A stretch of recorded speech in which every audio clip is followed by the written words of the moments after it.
Good morning जी, good morning. आज हम देखने वाले हैं खनिज संसाधन के बारे में। ठीक है, खनिज संसाधन आपका हो जाएगा, इसके बाद आपका कृषि से जुड़ा हुआ कुछ है वो चीज़ें कंप्लीट हो जाएंगी। और यदि कुछ बचा है, जैसे एक बचा है आपकी बहुउद्देशीय परियोजना, ठीक है, तो बहुउद्देशीय परियोजना आपकी बची हुई है। और यदि आपको लगता है कि कोई टॉपिक बचा हुआ है तो आप बता दीजिएगा, आप सुझाव दे दीजिएगा और उसको बीच में किसी एक दिन में समाप्त कर दिया जाएगा। जो भी आपको लगता होगा कि ये टॉपिक आपका बचा हुआ है उसके लिए आपको बता देना है। तो आज जो भी है इसकी कोई PDF नहीं है, सिर्फ आपको मैप मिल पाएगा। ठीक है, तो प्रयास करिएगा कि जो चीज़ें हैं, जो डेटा है वो साथ साथ आपको आपके आवश्यकता अनुसार, अपने आवश्यकता अनुसार उसको नोट करते हुए चलना है। तो सबसे पहली बात आता है खनिज संसाधन। तो खनिज संसाधन बात जब आती है तो खनिज होता क्या है? सबसे पहला शब्द आता है खनिज संसाधन। संसाधन तो हम जानते हैं, लेकिन खनिज क्या होता है? सर धातुएं आप पढ़ चुके हैं, आप बताएं खनिज होता क्या है? किसको आप खनिज कहेंगे? किसको आप खनिज कहेंगे? खनिज की कुछ तो शब्दावली होगी, ये शब्दावली यदि है खनिज तो इसकी कुछ तो परिभाषा होगी कि किन चीज़ों को आप खनिज का रूप देंगे, किन चीज़ों को आप खनिज के नाम से जानेंगे। सबसे पहली बात कि खनिज एक प्राकृतिक संसाधन है। ठीक है, और अगर प्राकृतिक संसाधन है तो इसमें आप देख रहे होंगे विभिन्न प्रकार जो इनकी रचना होती है, विभिन्न प्रकार के तत्वों के मिलने से होती। कोई भी खनिज है उसकी जो रचना होती है, उसका जो संगठन होता है, उसमें विभिन्न प्रकार के तत्व, उनमें विभिन्न प्रकार के तत्व आपके होते हैं। तो कहने का मतलब है विभिन्न प्रकार के तत्वों के संयोजन से जो हमें प्राप्त होता है उसको हम आप खनिज की संज्ञा देते हैं। और जब बात आती है खनिज की, तो खनिज कैसे निकाला जाता है? फिर आप कहेंगे कि उत्खनन से या खनन से। मैंने एक बार बताया है, आज आप लोग बताएंगे कि खनन क्या होता है और उत्खनन क्या होता है। खनिज का हम उत्खनन करते हैं या खनन करते हैं? खनिज का हम उत्खनन करते हैं या खनन करते हैं? उत्खनन, बहुत अच्छा। खनिज का हम उत्खनन करते हैं। ठीक है, खनिज उत्खनन आपको मैंने बताया था पूर्व में कि खनिज में जो हम देखते थे खनन क्या होता है, उत्खनन क्या होता है, दोनों के बारे में मैंने आपको बताया था। उत्खनन क्या होता है? उत्खनन क्या होता है अच्छे से बताया गया था, आप भूल गए थे। उत्खनन का मतलब होता है कि सिर्फ और सिर्फ हम ऊपरी सतह की खुदाई कर रहे हैं, ऊपरी सतह की हम खुदाई करते हैं तो हम उसको उत्खनन का नाम देते हैं। जैसे आप इतिहास पढ़ते होंगे तो जो भी हमारे विभिन्न पाषाणकालीन जो भी हमें मिलते हैं तो उसको हम क्या करते हैं कि उत्खनन के फलस्वरूप मिली है। मतलब हम सिर्फ और सिर्फ ऊपरी सतह की खुदाई जब करते हैं तो उसको हम उत्खनन कहते हैं। खनन में क्या होता है? खनन में जब हम किसी भी धातु के लिए या किसी भी तत्व के लिए खनन करते हैं तो इसकी जो गहराई होती है वो ज़्यादा होती है। कई परतों में हम गहराई करते हैं, कई 100 मीटर तक हम गहराई करते हैं, तो उसको आप बोलते हैं खनन। तो खनन क्या है, उत्खनन क्या है, ये दोनों मूलभूत अंतर हैं दोनों शब्दावलियों में, ये आपको पता होना चाहिए। ठीक है, तो उत्खनन का मतलब हो गया सिर्फ और सिर्फ ऊपरी सतह की खुदाई। खनिज के संदर्भ में उत्खनन की चर्चा नहीं की जाती। खनिज के संदर्भ में कहीं भी आप पढ़ते होंगे तो खनन की बात आती है। ठीक है, अब बात आता है कि खनिज जो है हमारे, इनका वर्गीकरण कितने प्रकार से किया जाता है। तो खनिज की यदि हम बात करें तो जो वर्गीकरण है कितने रूपों में होता है? खनिज का जो वर्गीकरण है कितने रूपों में हम इनका वर्गीकरण करते हैं? खनिज, चलिए परंपरागत, गैर परंपरागत, वो तो आपका अलग हो गया। मूलभूत रूप से जो खनिजों का वर्गीकरण है वो किस रूप में किया जाता है? किस किस प्रकार के खनिज आपको मिलते हैं? कैटेगरी क्या होती है? एक आपकी होती है धात्विक, ठीक है, दूसरा आपका होता है अधात्विक खनिज। ठीक है, तो खनिजों का जो वर्गीकरण है वो धात्विक और अधात्विक खनिजों के आधार पे होता है। अब यदि हम देखें कि धात्विक खनिजों में हम किनको रखते हैं, धात्विक खनिजों के अंतर्गत जो कैटेगरी है उसमें कितने प्रकार के आपके खनिज देखने को मिलते हैं? कितने प्रकार के देखने को मिलते हैं? धात्विक खनिजों में यदि हम देखें तो कितने प्रकार के खनिज आपको देखने को मिलते हैं? इसकी जो सब कैटेगरी है धात्विक खनिज को, वो कितने भागों में हम बांटते हैं? 3 भागों में बांटते हैं। पहला है लौह, दूसरा है अलौह और तीसरा आपको मैंने बताया था बहुमूल्य धातुएं। ठीक है, तो ये वर्गीकरण होता है 3, लौह, अलौह और बहुमूल्य धातुएं। 3 वर्गीकरण इनका होता है धात्विक खनिज का। अधात्विक खनिज की यदि हम बात करें तो इनका वर्गीकरण कितने रूप में होता है? अधात्विक खनिज की बात करें तो इनका वर्गीकरण कितने रूपों में होता है? कार्बनिक और अकार्बनिक रूपों में होता है। ठीक है, कार्बनिक और अकार्बनिक रूप में, कार्बनिक और अकार्बनिक। अब यदि हम एक एक करके देखें कि लौह खनिज जो होते हैं, लौह के अंतर्गत किन किन चीज़ों को हम रखते हैं? लौह के अंतर्गत कोई उदाहरण बताइए लौह खनिज का। लौह एस, लोहा, मैग्नीज। हाँ, लोहा हो गया, मैग्नीज हो गया और कोयला धात्विक खनिज है। बहुत अच्छा। लोहा, बाकी सब ही आ जाएगा, कोबाल्ट, सीसा, जस्ता, मैग्नीज, लेकिन कोयला तो नहीं आएगा ना, कोयला नहीं। फिर मैग्नीज। ठीक है, अलौह में यदि हम बात करें तो अलौह में कौन कौन सी धातुएं आती हैं, कोई बताए? अलौह में कौन कौन सी आ जाएंगी आपकी, बताएं? अलौह में कौन कौन सी आएंगी? आपका आ जाएगा तांबा, बॉक्साइट, जस्ता। ठीक है, ये प्रमुख आ जाएंगे। अब यदि हम आपसे पूछें कि अधात्विक खनिजों के अंतर्गत जो कार्बनिक खनिज हैं, इनमें हम किन को रखते हैं? कार्बनिक खनिज के अंतर्गत क्या क्या चीज़ें आपकी आती हैं? अभी आपकी बहुमूल्य धातुएं बची हुई हैं, इसमें यदि हम देखें तो इसमें क्या आ जाएगा? बहुमूल्य धातुओं में सोना हो गया, चांदी हो गया और हाँ, तो सारा हो गया जो भारत में मिलता है उसकी बात करिए तो सोना हो गया, चांदी हो गया और डायमंड या हीरा जो भी आप कह लीजिए, ये हो गया। कार्बनिक में हम किनको रखते हैं? अधात्विक खनिजों को जो 2 भागों में बांटा गया, पहला कार्बनिक, दूसरा अकार्बनिक। तो कार्बनिक के अंतर्गत क्या क्या चीज़ें समाहित होती हैं? हाँ, कोयला हो जाएगा, पेट्रोलियम हो जाएगा और कोयला, पेट्रोलियम, प्राकृतिक गैस। ठीक है, कोयला, पेट्रोलियम, प्राकृतिक गैस, ये हो गई इनका वर्गीकरण। अकार्बनिक यदि हम देखें तो अकार्बनिक के अंतर्गत अधात्विक खनिज की कैटेगरी में क्या क्या आएगा, क्या क्या देखने को मिलेगा? एक उदाहरण पूछ रहा हूं सिर्फ कि अकार्बनिक अधात्विक खनिज के अंतर्गत कौन कौन सी धातुएं आपको देखने को मिलती हैं? सर, चूना पत्थर का नाम सुना होगा।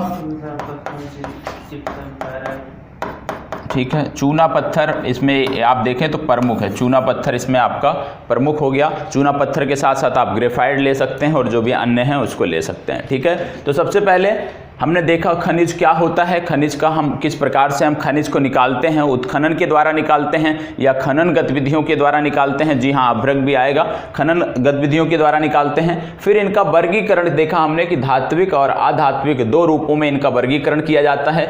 धात्विक के अंतर्गत यदि हम देखें तो इनके 3 उपरूप हैं, जैसे लौह, अलौह और बहुमूल्य धातुएं। अधात्विक के अंतर्गत कार्बनिक और अकार्बनिक आपके आ जाते हैं। इसमें यदि हम देखें लौह के अंतर्गत तो आप देखोगे कि लोहा, कोबाल्ट और आपका मैग्नीज, लोहा, कोबाल्ट और मैग्नीज आपका देखने को मिल जाता है। अलौह के अंतर्गत यदि हम देखें तो तांबा, बॉक्साइट और जस्ता देखने को मिल जाता है। और यदि धात्विक खनिज में हम बात करें तो सॉरी, देखो आप लोगों ने गलती करा है, यहाँ पे हीरा नहीं आएगा सर, यहाँ पे प्लेटिनम आप लिख सकते हो। ठीक है, प्लेटिनम आप लिख सकते हो। ठीक है नागेश कुमार जी, ठीक है। तो बहुमूल्य धातुओं में आपके सोना आ जाएगा, चांदी आ जाएगा, प्लेटिनम आ जाएगा, हीरा नहीं आता है। ठीक है, सोना, चांदी और प्लेटिनम। कहीं गलती होती है तो आप करेक्ट भी नहीं कराते हैं।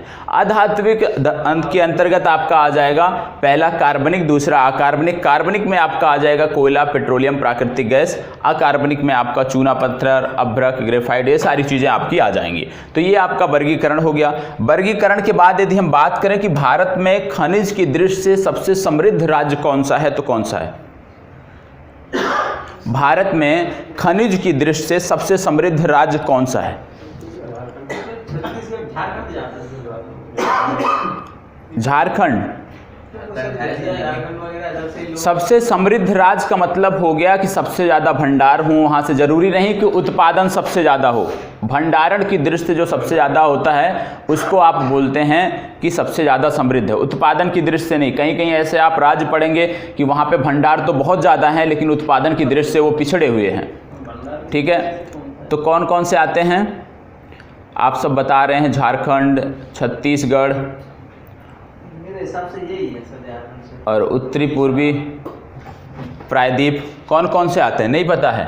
चलिए अभी एक एक करके जब वर्गीकरण देखेंगे तो उसमें देख लेंगे। राजस्थान का भी, राजस्थान को सबसे ज़्यादा 12.14% सबसे ज़्यादा यदि हम देखें तो राजस्थान में आता है। ठीक है, इसके बाद अभी कौन कौन से राज्य आते हैं उसको अभी हम देख लेते हैं भंडार की दृष्टि से। ठीक है, लेकिन जो भारत में खनिज की पेटियां पाई जाती हैं, जब आप खनिज पढ़ते हो तो सबसे ज़्यादा जरूरी है कि भारत में जो खनिज की पेटियां पाई जाती हैं वो कुल कितनी पेटियां भारत में देखने को मिलती हैं, कितनी पेटियां देखने को मिलती हैं खनिजों की। क्योंकि खनिज जो है पूरे भारत में तो एक समान वितरण है नहीं।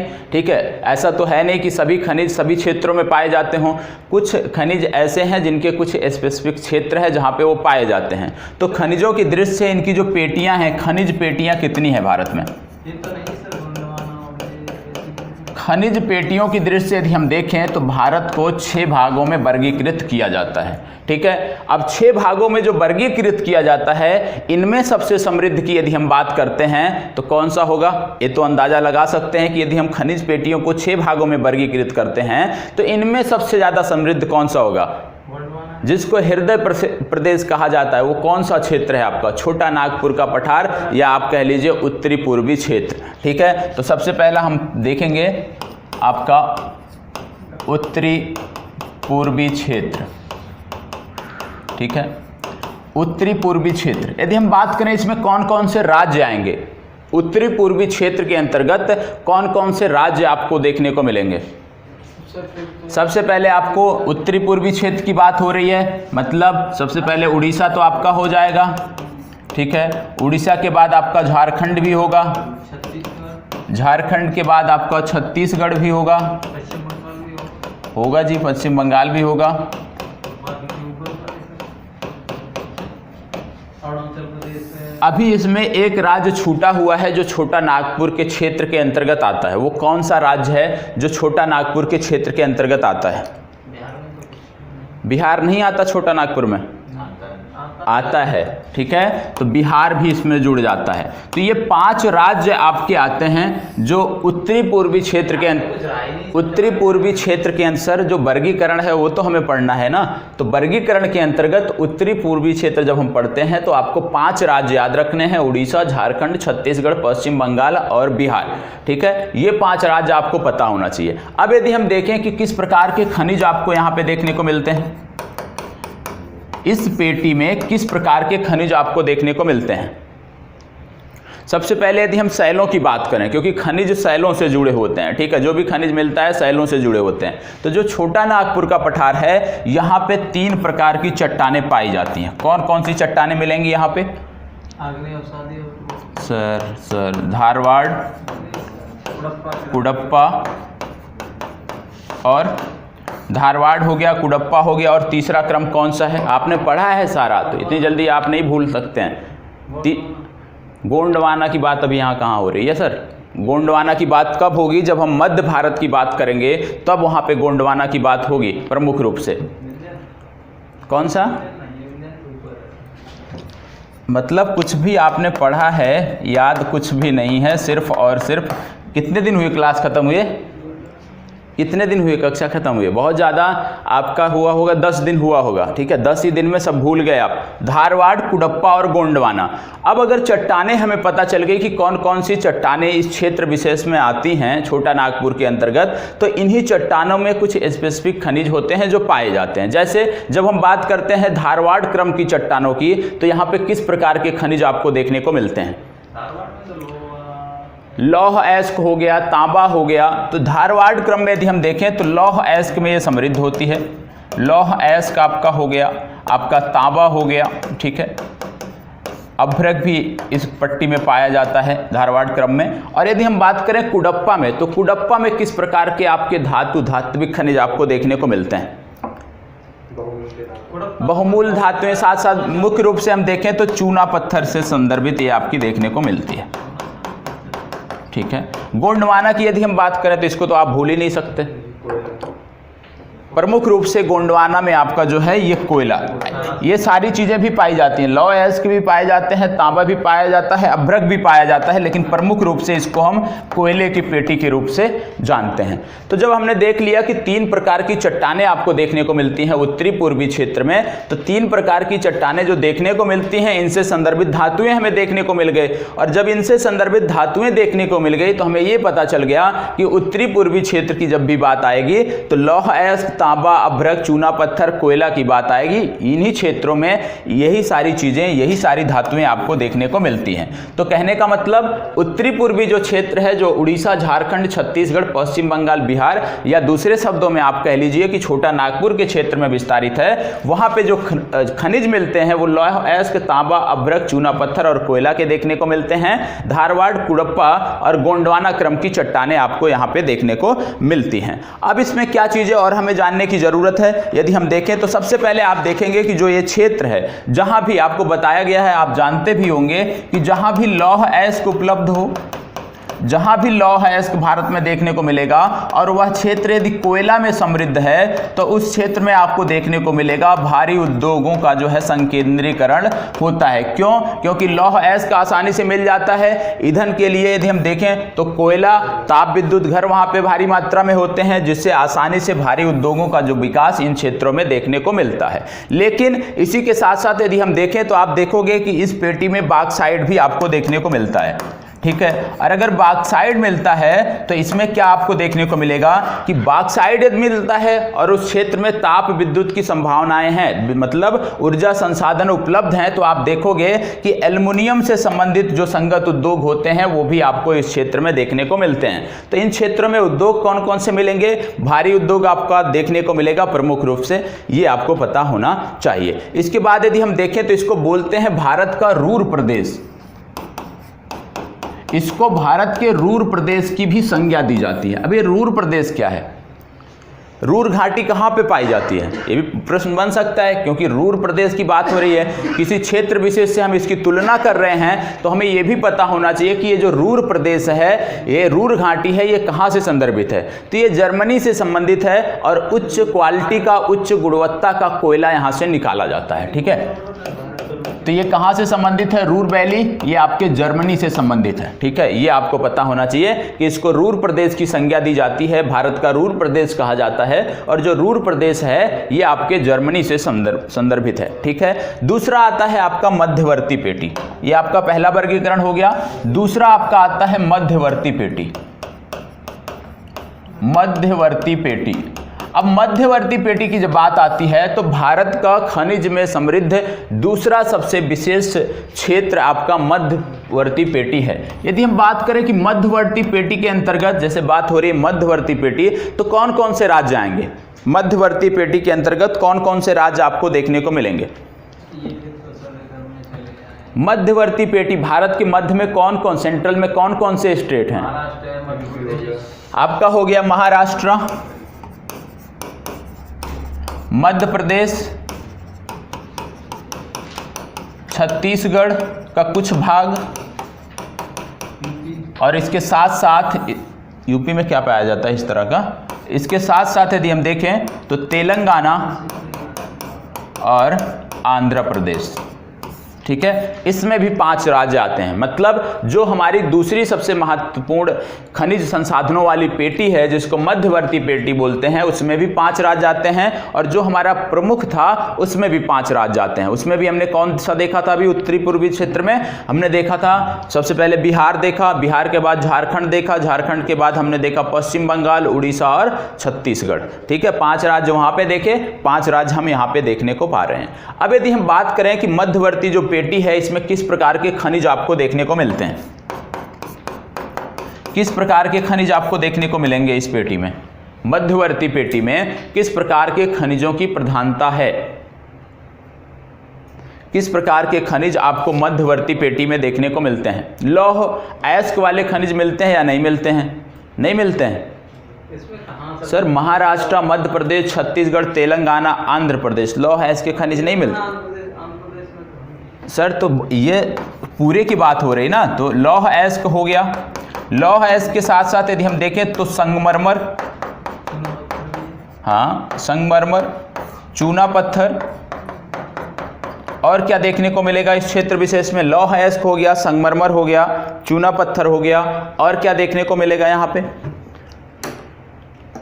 ग्रेफाइट, मैग्नीज, बॉक्साइट भी देखने को यहाँ पे मिलता है। अभी क्षेत्र आपको दिखाए जाएंगे तो वहाँ पे स्पष्ट हो जाएगा, ठीक है। ग्रेफाइट, मैग्नीज और बॉक्साइट भी आपको देखने को मिलता है, ठीक है। तो ये कुछ धातुएं हैं जो आपको मध्यवर्ती पेटी, जो भारत की दूसरी सबसे महत्वपूर्ण पेटी है, उसमें आपको देखने को मिलते हैं, ठीक है। अब तीसरी बात आती है, तीसरा जो आपका वर्गीकरण है वो है आपका उत्तरी पश्चिमी क्षेत्र। उत्तरी पश्चिमी क्षेत्र। उत्तरी पश्चिमी क्षेत्र में यदि हम देखें तो कौन से राज्य आएंगे? उत्तरी पश्चिमी क्षेत्र की बात हो रही है। उत्तरी पश्चिमी क्षेत्र, भारत के उत्तर पश्चिम में कौन कौन से राज्य आपके स्थित देखने को मिलते हैं? राजस्थान, तो राजस्थान इसमें होगा, और गुजरात और सर ये उत्तर पश्चिम में थोड़ी आएंगे, और महाराष्ट्र, ठीक है। तो इसमें 3 प्रमुख राज्य आपको देखने को मिलते हैं, ठीक है।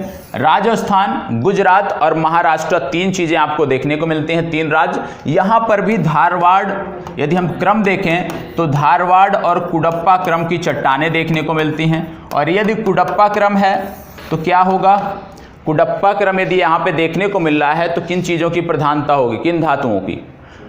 चूना पत्थर और इससे संबंधित जो भी धातुएं होती हैं वो आपको यहाँ पे देखने को मिलेगी। धारवाड़ क्रम है तो लौह अयस्क से संबंधित जो भी धातुएं होंगी वो आपको देखने को मिलेंगी। तो कहने का मतलब लौह अयस्क, चूना पत्थर से संदर्भित क्षेत्र आपको इस पेटी में, उत्तरी पश्चिमी क्षेत्र की पेटी में आपको देखने को मिलता है। इसके साथ साथ आप देखोगे कि यहाँ पे तांबा हो गया, बलुआ पत्थर हो गया, ग्रेनाइट हो गया, और संगमरमर की जो चट्टानें आप देखते हैं वो भी आपको यहाँ पे देखने को मिलती हैं, ठीक है। अब चौथा जो पेटी है वो कौन सा पेटी होगा? 3 हो गया, चौथा आप अनुमान लगाइए, चौथा पेटी कौन सा होगा? चौथी पेटी कौन सी है? चौथी पेटी है आपकी दक्षिणी पेटी, ठीक है। दक्षिणी पेटी नाम से स्पष्ट है, दक्षिणी। तो दक्षिणी पेटी के अंतर्गत यदि हम राज्यों की बात करें तो दक्षिणी पेटी में कौन कौन से राज्य आएंगे? सभी नहीं आएंगे, जहाँ पे धातुएं पाई जाती हैं, खनिज पाए जाते हैं, उनकी आप बात करेंगे। तो दक्षिणी पेटी में कौन कौन से आ जाएंगे? पहला तो आपका कर्नाटक आ जाएगा, कर्नाटक एक महत्वपूर्ण राज्य है, ठीक है। दूसरा आपको देखने को मिलेगा तमिलनाडु, ठीक है। तो कर्नाटक और तमिलनाडु इस क्षेत्र विशेष में आपको देखने को मिलते हैं। कर्नाटक हो गया, तमिलनाडु, 2 प्रमुख राज्य आपको देखने को मिलते हैं। बात क्या चीज़? आंध्र प्रदेश हमने अभी इसमें पढ़ा, दूसरे वाले में, इससे पहले वाले में पढ़ा था हमने, मध्यवर्ती पेटी के अंतर्गत आंध्र प्रदेश और तेलंगाना के भाग को हमने पढ़ा था। इससे पहले इसमें हमने पढ़ा था तेलंगाना, आंध्र प्रदेश, महाराष्ट्र, मध्य प्रदेश, छत्तीसगढ़। मध्यवर्ती पेटी के अंतर्गत हमने आंध्र प्रदेश और तेलंगाना को देखा था। तो दक्षिणी पेटी में आपका कर्नाटक हो गया, तमिलनाडु हो गया। किस प्रकार की धातुएं आपको कर्नाटक में या तमिलनाडु में देखने को मिलती हैं? किस प्रकार के खनिज आपको देखने को मिलते हैं इन 2 क्षेत्रों में? सोना पाया जाता है क्या? तो सोना एक प्रमुख है यहाँ पे, या कर्नाटक की बात हो रही है तो सोना एक प्रमुख है। सोना के साथ साथ लौह अयस्क हो गया, लौह अयस्क के साथ साथ यहाँ पे बलुआ पत्थर की चट्टानें भी पाई जाती हैं। तो लौह अयस्क हो गया, सोना हो गया, बलुआ पत्थर हो गया, और इनके कुछ क्षेत्रों में मैग्नीज भी पाए जाते हैं। इसके बाद आपकी 5वीं और अंतिम महत्वपूर्ण पेटी आती है दक्षिण पश्चिम पेटी। दक्षिण पश्चिम पेटी, अब बात हो रही है दक्षिण पश्चिम, तो इसमें कौन से राज्य आपके आ जाएंगे? कौन से राज्य आपके बचे हुए हैं जो इसके अंतर्गत आ सकते हैं? दक्षिण पश्चिम, दक्षिण पश्चिम में कौन कौन से राज्य आपके बचे हुए हैं? गोवा है, केरल है। गोवा हो गया, केरल हो गया, कर्नाटक का दक्षिणी भाग हो गया। तो इसमें 3 आते हैं, कौन कौन? गोवा, केरल, और दक्षिणी भाग आपका आता है कर्नाटक का, ठीक है। अब इसमें यदि हम बात करें कि किस प्रकार के आपके खनिज देखने को मिलते हैं, तो किस प्रकार के आपके खनिज देखने को मिलते हैं। पहला तो लौह अयस्क के खनिज देखने को मिलते हैं, ठीक है, क्योंकि कर्नाटक इससे जुड़ा हुआ है। तो लौह अयस्क और चूना पत्थर से संदर्भित खनिज आपको इस क्षेत्र में देखने को मिलते हैं। तो ये 5 पेटियां आपको यदि याद हैं तो इन 5 पेटियों के आधार पे आप खनिजों को आगे देखने वाले हैं। जैसे सबसे पहले हमने देखा था तांबा। तांबा के लिए यदि हम देखते हैं, आप मध्य प्रदेश की यदि तैयारी करते होंगे तो तांबे के लिए सबसे पहला जो स्थान आता है देखते हैं भारत में, वो मध्य प्रदेश का आता है, ठीक है। अब तांबे में यदि हम देखें तो तांबा उत्पादक क्षेत्र आपको देखने को मिल रहा है। अब तांबा उत्पादक क्षेत्र में यदि आप देखें, उत्तर से दक्षिण की तरफ जाते हैं, और कल आपने पढ़ा था राजमार्ग के बारे में, तो उत्तर से दक्षिण की तरफ हम जब जाते हैं तो सम संख्या वाले राजमार्ग आते थे कि विषम संख्या वाले? सम संख्या वाले। NH44 याद रखना है बस कि सम संख्या, ठीक है। तो तांबे से संदर्भित जो आपके, जैसे अभी तक हमने क्या देखा, राज्य देख लिया, संबंधित राज्य देख लिया। तो राज्य तो परीक्षा में पूछे नहीं जाते हैं, राज्य का उपयोग आप वहां कर सकते हैं जब आपको मुख्य परीक्षा में उत्तर लेखन करना हो। प्रारंभिक परीक्षा में क्या होता है, खानों के नाम दे के पूछ लिए जाते हैं, खदानों के नाम दे के पूछ लिए जाते हैं कि ये किस क्षेत्र से और किस लिए प्रसिद्ध हैं। तो जैसे झुंझुनू आपका आता है, किस राज्य में आएगा झुंझुनू? बहुत ही महत्वपूर्ण है, राजस्थान में आपको देखने को मिलेगा। खेतड़ी आपका महत्वपूर्ण है, वहीं पे देखने को मिलेगा। इसके साथ साथ अलवर आपको देखने को मिलेगा और भीलवाड़ा। 4 महत्वपूर्ण क्षेत्र हैं जो आपके राजस्थान में देखने को मिलते हैं। और इसके बाद उदयपुर भी आपको देखने को मिल रहा है। इसके बाद यदि हम देखें तो सबसे महत्वपूर्ण जो क्षेत्र है वो आपका आता है बालाघाट, ठीक है। बालाघाट आपको मध्य प्रदेश में देखने को मिलता है, और तांबा के संदर्भ में सबसे समृद्ध क्षेत्र जो आपका है वो बालाघाट है। बालाघाट आपको पता होना चाहिए। बालाघाट के बाद यदि हम देखें तो आप देखोगे हजारीबाग और सिंहभूमि, ठीक है। इन दोनों के नाम आप विभिन्न खनिजों के संदर्भ में पढ़ेंगे, जरूरी नहीं है कि सिर्फ तांबा ही यहाँ पे पाया जाता है, ठीक है। तो हजारीबाग हो गया, सिंहभूमि हो गया। यदि हम बात करें ये राज्य कौन सा है, झारखंड की छत्तीसगढ़? झारखंड, ठीक है। तो ये झारखंड का राज्य है जहां पे हजारीबाग और सिंहभूमि 2 खनिज आपके 2 स्थान है जहां से तांबा आपका निकाला जाता है। इसके बाद यदि हम देखें तो आप चले जाएंगे मध्य भारत में और आगे बढ़ेंगे तो आपको देखने को मिलेगा चंद्रपुर। चंद्रपुर यदि हम देखें किस राज्य के अंतर्गत आता है? किस राज्य के अंतर्गत आता है? महाराष्ट्र के अंतर्गत आता है। और चंद्रपुर भी एक प्रमुख तांबे की खान है। इसके बाद यदि हम देखें तो आंध्र प्रदेश में और तेलंगाना में आप देखते हैं, एक गुंटूर हो गया, एक आपका कुरनूल हो गया। तो ये आपको याद रखना है, ठीक।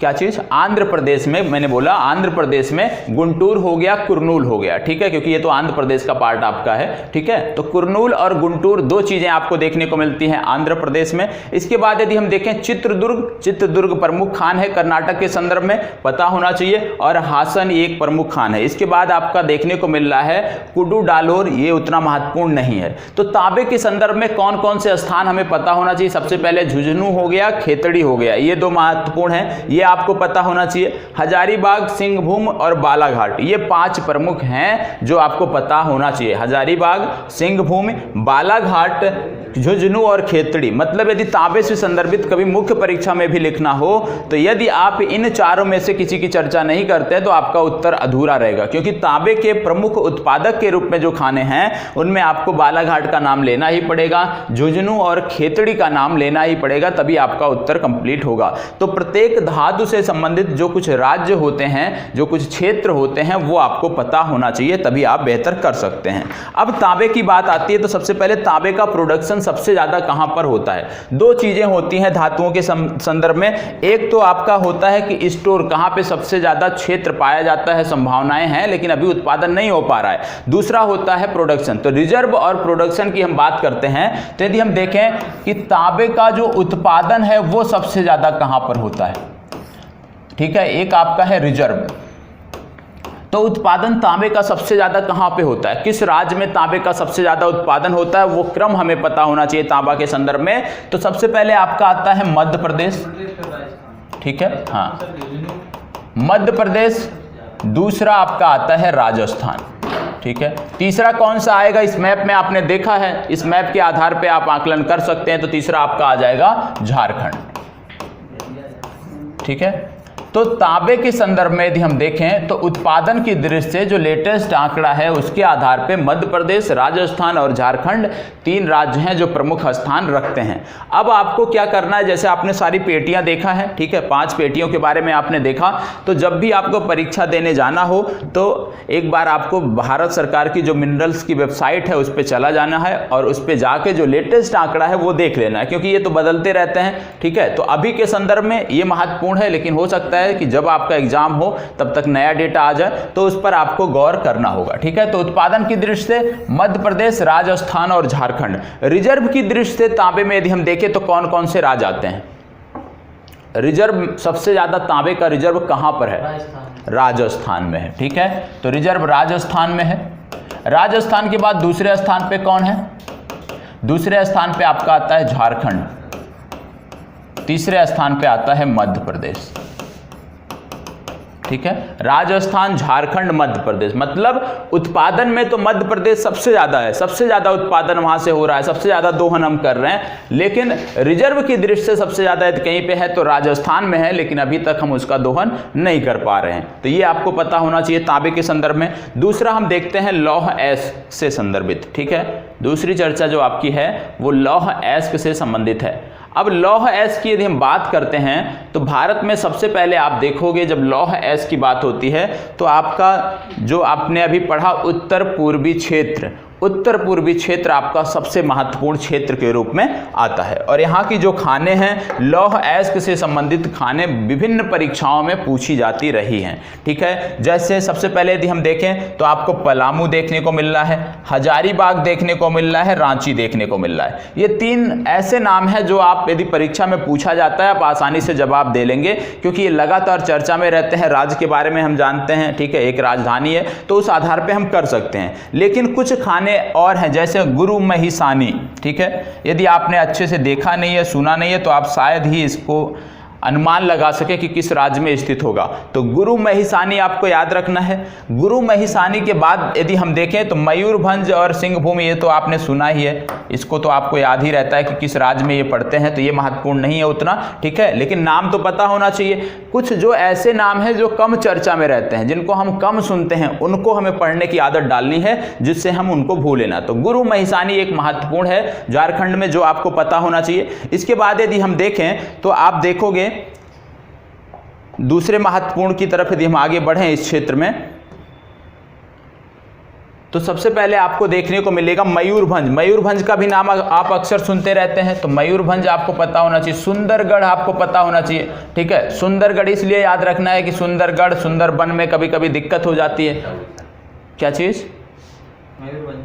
उड़ीसा में है सर मयूरभंज, ठीक है। इसके बाद आता है क्योंझर, ये भी आपको उड़ीसा में देखने को मिलता है, कटक, ठीक है। तो इसमें क्या याद रखना है महत्वपूर्ण? पहला सुंदरगढ़ याद रख लीजिए, मयूरभंज याद रख लीजिए और गुरु महिसानी याद रख लीजिए, ठीक है। बाकी के कुछ कॉमन होते हैं जैसे हजारीबाग है, पलामू है, अभी विभिन्न संदर्भों में आप इनको पढ़ेंगे, ठीक है। इसके बाद यदि हम देखें छत्तीसगढ़ में, तो छत्तीसगढ़ में यदि हम देखें तो आप याद रखिए बैलाडीला, ठीक है, ये महत्वपूर्ण है। बैलाडीला की खाने कहाँ पे देखने को मिलती हैं? लौह अयस्क से संदर्भित हैं, आपको छत्तीसगढ़ में देखने को मिलती हैं। दुर्ग हो गया, रायपुर हो गया, इसको आप आसानी से टिक कर सकते हैं, परीक्षा में आता है कि किस राज्य से संदर्भित है, ठीक है। इसके बाद आपको कोरापुट देखना है, कोरापुट आपको याद रखना है। कोरापुट के बाद यदि हम देखें गुंटूर हो गया, कुरनूल हो गया, ये तो आपको याद ही रहता है, ठीक है। इसके बाद यदि हम देखें तो रत्नागिरी अब महत्वपूर्ण है, रत्नागिरी जो है, ठीक है। सिंधुदुर्ग महत्वपूर्ण है, रत्नागिरी हो गया, सिंधुदुर्ग हो गया, ये आपको पता होना चाहिए, ठीक है। इसके बाद यदि हम कर्नाटक में आगे बढ़ते हैं तो कर्नाटक में भी बहुत सारी खाने आपको देखने को मिलती हैं, जैसे कौन सा? बेल्लारी की खान आपको देख, बेल्लारी के इसमें से कोई जिला काट के नया बनाया गया? हाँ, जिले देखो, तमिलनाडु में जिले बड़े हैं। इसके बाद बनाया गया सर, अभी इसमें सर इसके बारे में करंट में अपडेट दे पाऊंगा क्योंकि मैं अभी कंफर्म नहीं हूं, ठीक है, क्योंकि तमिलनाडु में नए जिले बने हैं, कर्नाटक में बने हैं। अरुणाचल प्रदेश में बात हो रही है नए जिलों की, ठीक है। तो जो नए जिले बने सबसे ज़्यादा भी जो बदलाव देखने को मिला तमिलनाडु में। मध्य प्रदेश में भी 3 नए जिलों की बात हुई थी, प्रस्तावित किया था पिछली सरकार ने, वो अभी आगे नहीं बढ़ पाया है। प्रस्ताव तो आ गया था लेकिन उसके बाद गवर्नमेंट जो है चेंज हो गई थी, तो अभी वो नहीं हो पाए हैं। 3 जिले मध्य प्रदेश से भी संदर्भित हैं, ठीक है। तो नए जिलों के बारे में भी जानकारी होनी चाहिए क्योंकि उससे संदर्भित प्रश्न पूछे जाते हैं। अब यदि हम बात करें लौह अयस्क की, तो लौह अयस्क सबसे पहले आपने देखा धारवाड़, इसके बाद उत्तर कन्नड़ में आपको देखने को मिल रहा है, शिमोगा में आपने देखने को मिल रहा है। और शिमोगा जैसे नाम आता है, यहाँ पे क्या बना है, भारत का पहला मंकी पार्क, ठीक है। मंकी पार्क भारत का पहला बना है शिमोगा में। इसके बाद आपको देखना है बेल्लारी, बेल्लारी के बाद आप देखेंगे चित्रदुर्ग, और चित्रदुर्ग के बाद यदि हम देखेंगे तुमकुमर भी पता होना चाहिए, ये आपको देखने को मिलते हैं। सारे के सारे ये जो आपके खाने देखने को मिलते हैं कर्नाटक से संदर्भित हैं। इसके बाद यदि हम देखें तो तमिलनाडु में कुछ महत्वपूर्ण हैं, जैसे सलेम एक जिला भी है, सलेम महत्वपूर्ण है। अंबेडकर महत्वपूर्ण है, ठीक है। इसके बाद यदि हम देखें तो तिरुचिरापल्ली महत्वपूर्ण है, ठीक है। और मदुरै आप सुनते ही होंगे, ठीक है। तो ये आप सुनते भी होंगे, एक प्रकार से देखें सांस्कृतिक केंद्र है तमिलनाडु का, तो ये भी आपको पता होना चाहिए। तो कहने का मतलब है कुछ खाने ऐसी हैं जो अलग हैं, कुछ खाने आपको ऐसी देखने को मिलती हैं जो लौह अयस्क में भी देखने को मिलेंगी, तांबा में भी देखने को मिलेंगी। तो उनको यदि आप नहीं भी याद रखते हैं तो ठीक है, लेकिन कुछ ऐसी हैं जो सिर्फ और सिर्फ एक विशेष खनिज के लिए हैं, वो आपको पता होना चाहिए, उनमें आपकी गलती नहीं होनी चाहिए। तो इसमें हमें क्या क्या याद रखना है, एक बार फिर से रिपीट करते हैं। जैसे यदि हम देखें गढ़वालपुर, महेंद्रगढ़ उतने महत्वपूर्ण नहीं है, नहीं पूछे जाते हैं, ठीक है। लौह अयस्क से संबंधित किसी खान की बात होगी, किसी खदान की यदि बात होती है आपके संदर्भ में, तो आपको उत्तर पूर्वी क्षेत्र, छोटा नागपुर पठार का जो क्षेत्र है, उससे संदर्भित कितनी खानें हैं लौह अयस्क की, वो आपको याद रखना है। पलामू, हजारीबाग, रांची, गुरु महिमा, सिंहभूम, मयूरभंज, सुंदरगढ़, क्योंझर, कटक, कोरापुट, रायपुर, दुर्गपुर, ये कुछ महत्वपूर्ण है जो पता होना चाहिए। बैलाडीला अभी हाल की परीक्षा में पूछा गया था, तो बैलाडीला के बारे में पता होना चाहिए कि किससे संदर्भित। ये शायद अभी छत्तीसगढ़ का एग्जाम हुआ था, तो शायद छत्तीसगढ़ के ही एग्जाम में बैलाडीला की खानों के बारे में पूछा गया था कि बैलाडीला की खाने किसके लिए प्रसिद्ध हैं, तो लौह अयस्क के लिए प्रसिद्ध हैं, ये आपको पता होना चाहिए। तो अब इसमें यदि हम बात करें कि कौन कौन से राज्य हैं जो प्रथम स्थान पे हैं उत्पादन की दृष्टि से, उत्पादन की दृष्टि से देखें, या हम देख लें कि किस प्रकार से वहाँ पे भंडार की दृष्टि से कौन कौन से महत्वपूर्ण हैं। तो उसमें आप देखोगे तो सबसे पहले जो आपको राज्य देखने को मिलता है, किस राज्य में लौह अयस्क सबसे ज़्यादा निकाला जाता है, उत्पादन की दृष्टि से एक हमें देखना है, एक हमें देखना है भंडार की दृष्टि से, ठीक है। उत्पादन की दृष्टि से और भंडार की दृष्टि से। तो उत्पादन की दृष्टि से यदि हम देखें तो सबसे ज़्यादा लौह अयस्क आपने पढ़ा कि आपका छोटा नागपुर का जो पठार है ये लौह अयस्क में समृद्ध है। तो लौह अयस्क में यदि समृद्ध है तो सबसे ज़्यादा आपको कहाँ से देखने को मिलेंगे, कुछ लोग बता रहे हैं उड़ीसा, कुछ लोग बता रहे हैं छत्तीसगढ़। उत्पादन की दृष्टि से सबसे ज़्यादा, उत्पादन की दृष्टि से झारखंड सबसे ज़्यादा है, ठीक है। उस दिन आपको बताया गया था। तो उत्पादन की दृष्टि से यदि हम देखें तो सबसे ज़्यादा यहाँ पे लिखा भी हुआ था, ठीक है। तो पहला आपका आ गया झारखंड, दूसरे पे कौन सा आएगा, दूसरे पे फिर आंध्र प्रदेश में चले जाएंगे। आंध्र प्रदेश में लौह अयस्क दूसरे स्थान पे सबसे ज़्यादा है। आपने पढ़ा कि जो छोटा नागपुर की पट्टी है, सबसे ज़्यादा जो लौह अयस्क का संद्रण है वो आपको इस क्षेत्र में देखने को मिल रहा है। तो यहाँ पे आप क्या चीज़, उड़ीसा में सबसे ज़्यादा यदि हम देखें जो लौह अयस्क का हमारा उत्पादन हो रहा है वो इसी क्षेत्र विशेष से हो रहा है। तो इसमें दूसरा आपका जो आता है वो आता है उड़ीसा, उड़ीसा के बाद छत्तीसगढ़, ठीक है। ये आपको महत्वपूर्ण याद रखने हैं। भंडार की दृष्टि से यदि हम देखें तो सबसे ज़्यादा भंडार आपको लौह अयस्क का कहाँ पे देखने को मिलता है, सबसे ज़्यादा भंडार है कर्नाटक में, ठीक है। सबसे ज़्यादा लौह अयस्क के भंडार हैं कर्नाटक में, दूसरे स्थान पे आपका आता है उड़ीसा, ठीक है। तो सबसे ज़्यादा भंडार कहाँ पे हैं, कर्नाटक हो गया, उड़ीसा हो गया, झारखंड हो गया। 3 राज्य प्रमुख हैं जहाँ पे लौह अयस्क के सबसे ज़्यादा भंडार पाए जाते हैं, ठीक है। तो खदानों के बारे में और भंडार कौन कौन से हैं ये आपको पता होना चाहिए। जब भी परीक्षा देने जाना है उस समय एक बार भारत सरकार की वेबसाइट जो है उस पर चला जाना है और उस पर देख लेना है कि क्या क्या चीज़ें हैं, ठीक है। अब बात करते हैं हम मैग्नीज की। मैग्नीज की बात करते हैं तो मैग्नीज के संदर्भ में यदि हम देखें तो सबसे पहले मैग्नीज किन क्षेत्रों में पाया जाता है? मैग्नीज का यदि देख रहे होंगे आप संकेंद्रण, तो यहाँ भी या तो आपका जो झारखंड तो याद कर लें। झारखंड तो आपका है ही, झारखंड के साथ साथ यदि हम देखें तो कर्नाटक का जो क्षेत्र है उसमें भी मैग्नीज अच्छी खासी संख्या में पाया जाता है। अब यदि हम देखें तो सबसे पहले इसमें आप देखेंगे हजारीबाग। हजारीबाग अभी हमने देखा था कि लौह अयस्क के संदर्भ में भी हजारीबाग आया था, ठीक है। तो लौह अयस्क में भी हजारीबाग है, मैग्नीज में भी हजारीबाग है, क्योंकि ऐसा होता है कि जहां भी लौह अयस्क की चट्टानें मिलती हैं, लौह अयस्क से संबंधित होती हैं, वहां मैग्नीज अपने आप मिलता है। मतलब लौह अयस्क और मैग्नीज साथ साथ होते हैं। तो ज़्यादातर क्षेत्रों में आपको देखने को मिलेगा जहाँ लौह अयस्क है वहाँ मैग्नीज भी आपको देखने को मिलता है, ठीक है। इसके बाद यदि हम देखें सिंह भूमि, दूसरा महत्वपूर्ण है सिंह भूमि।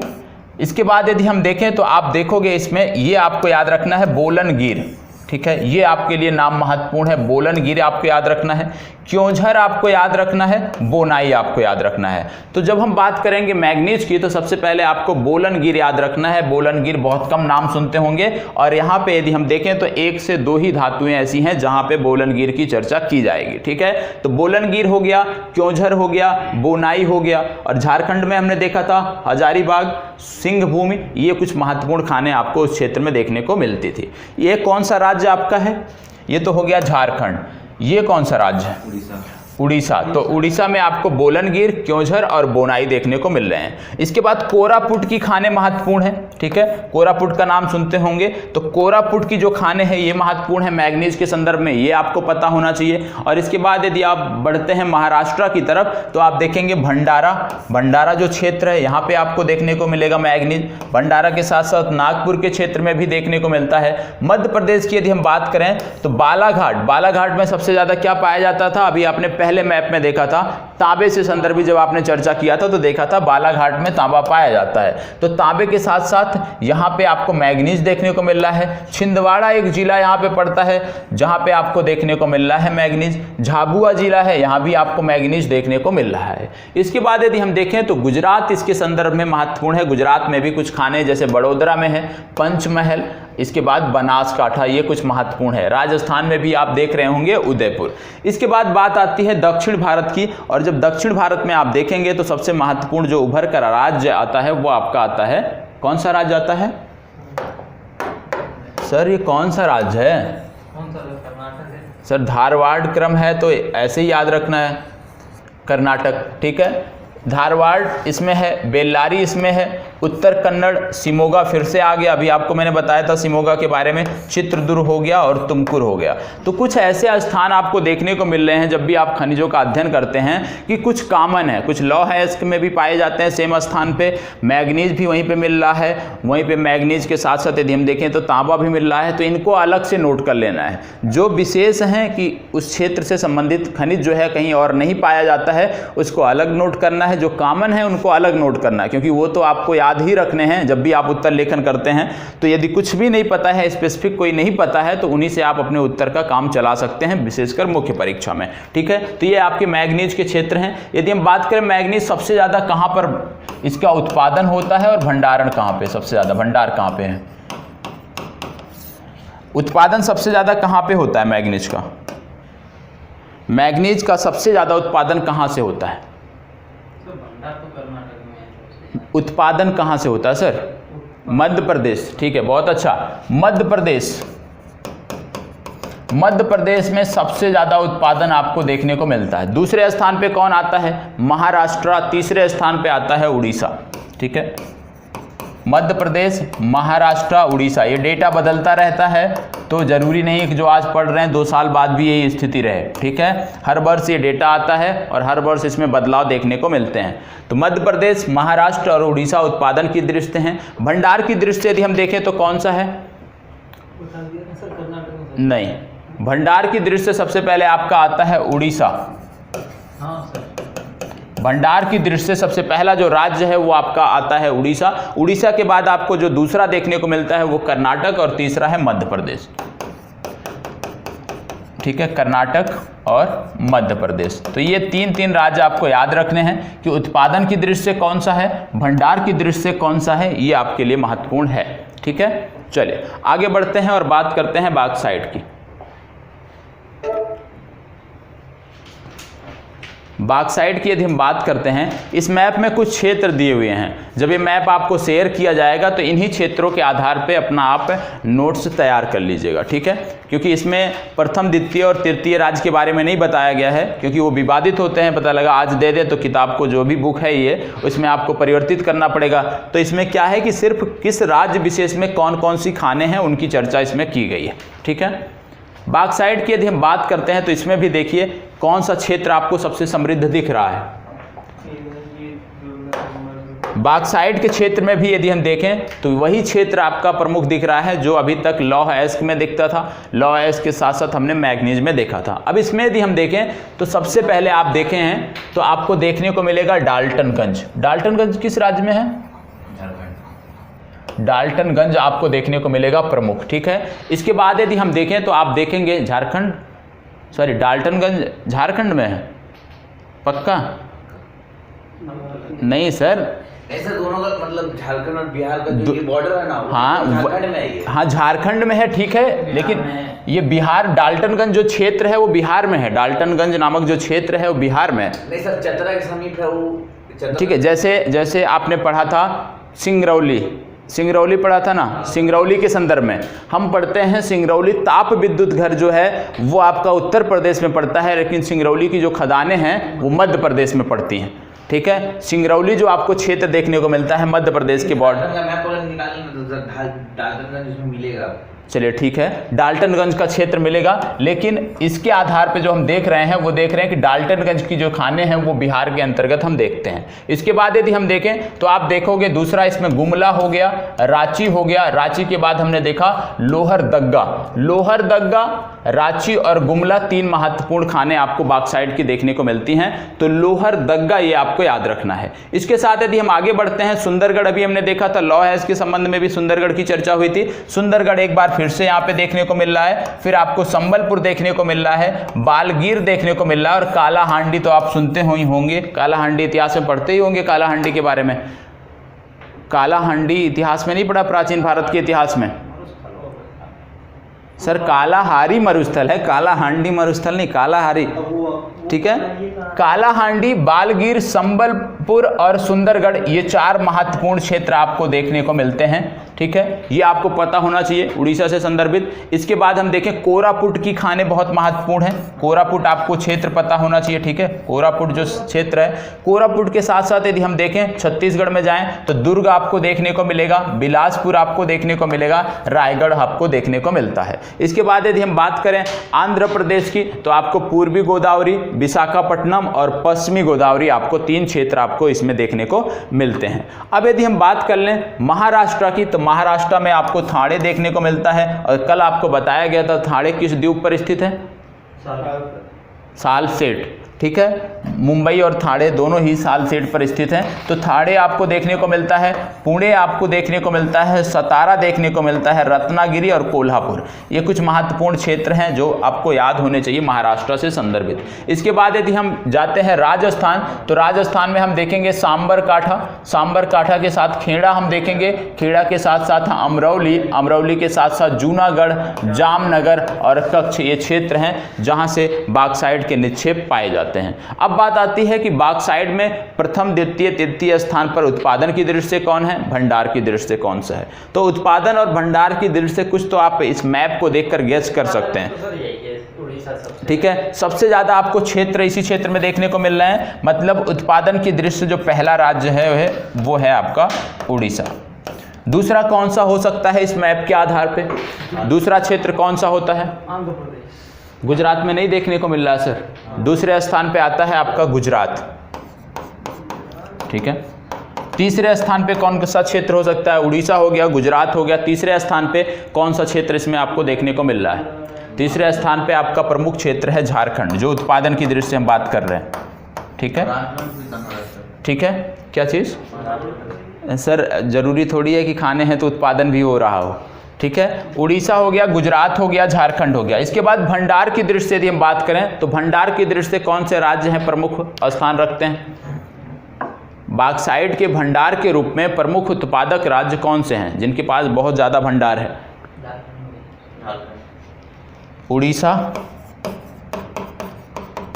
आंध्र प्रदेश और गुजरात, ये आपके हैं जिनके पास सबसे ज़्यादा भंडार है।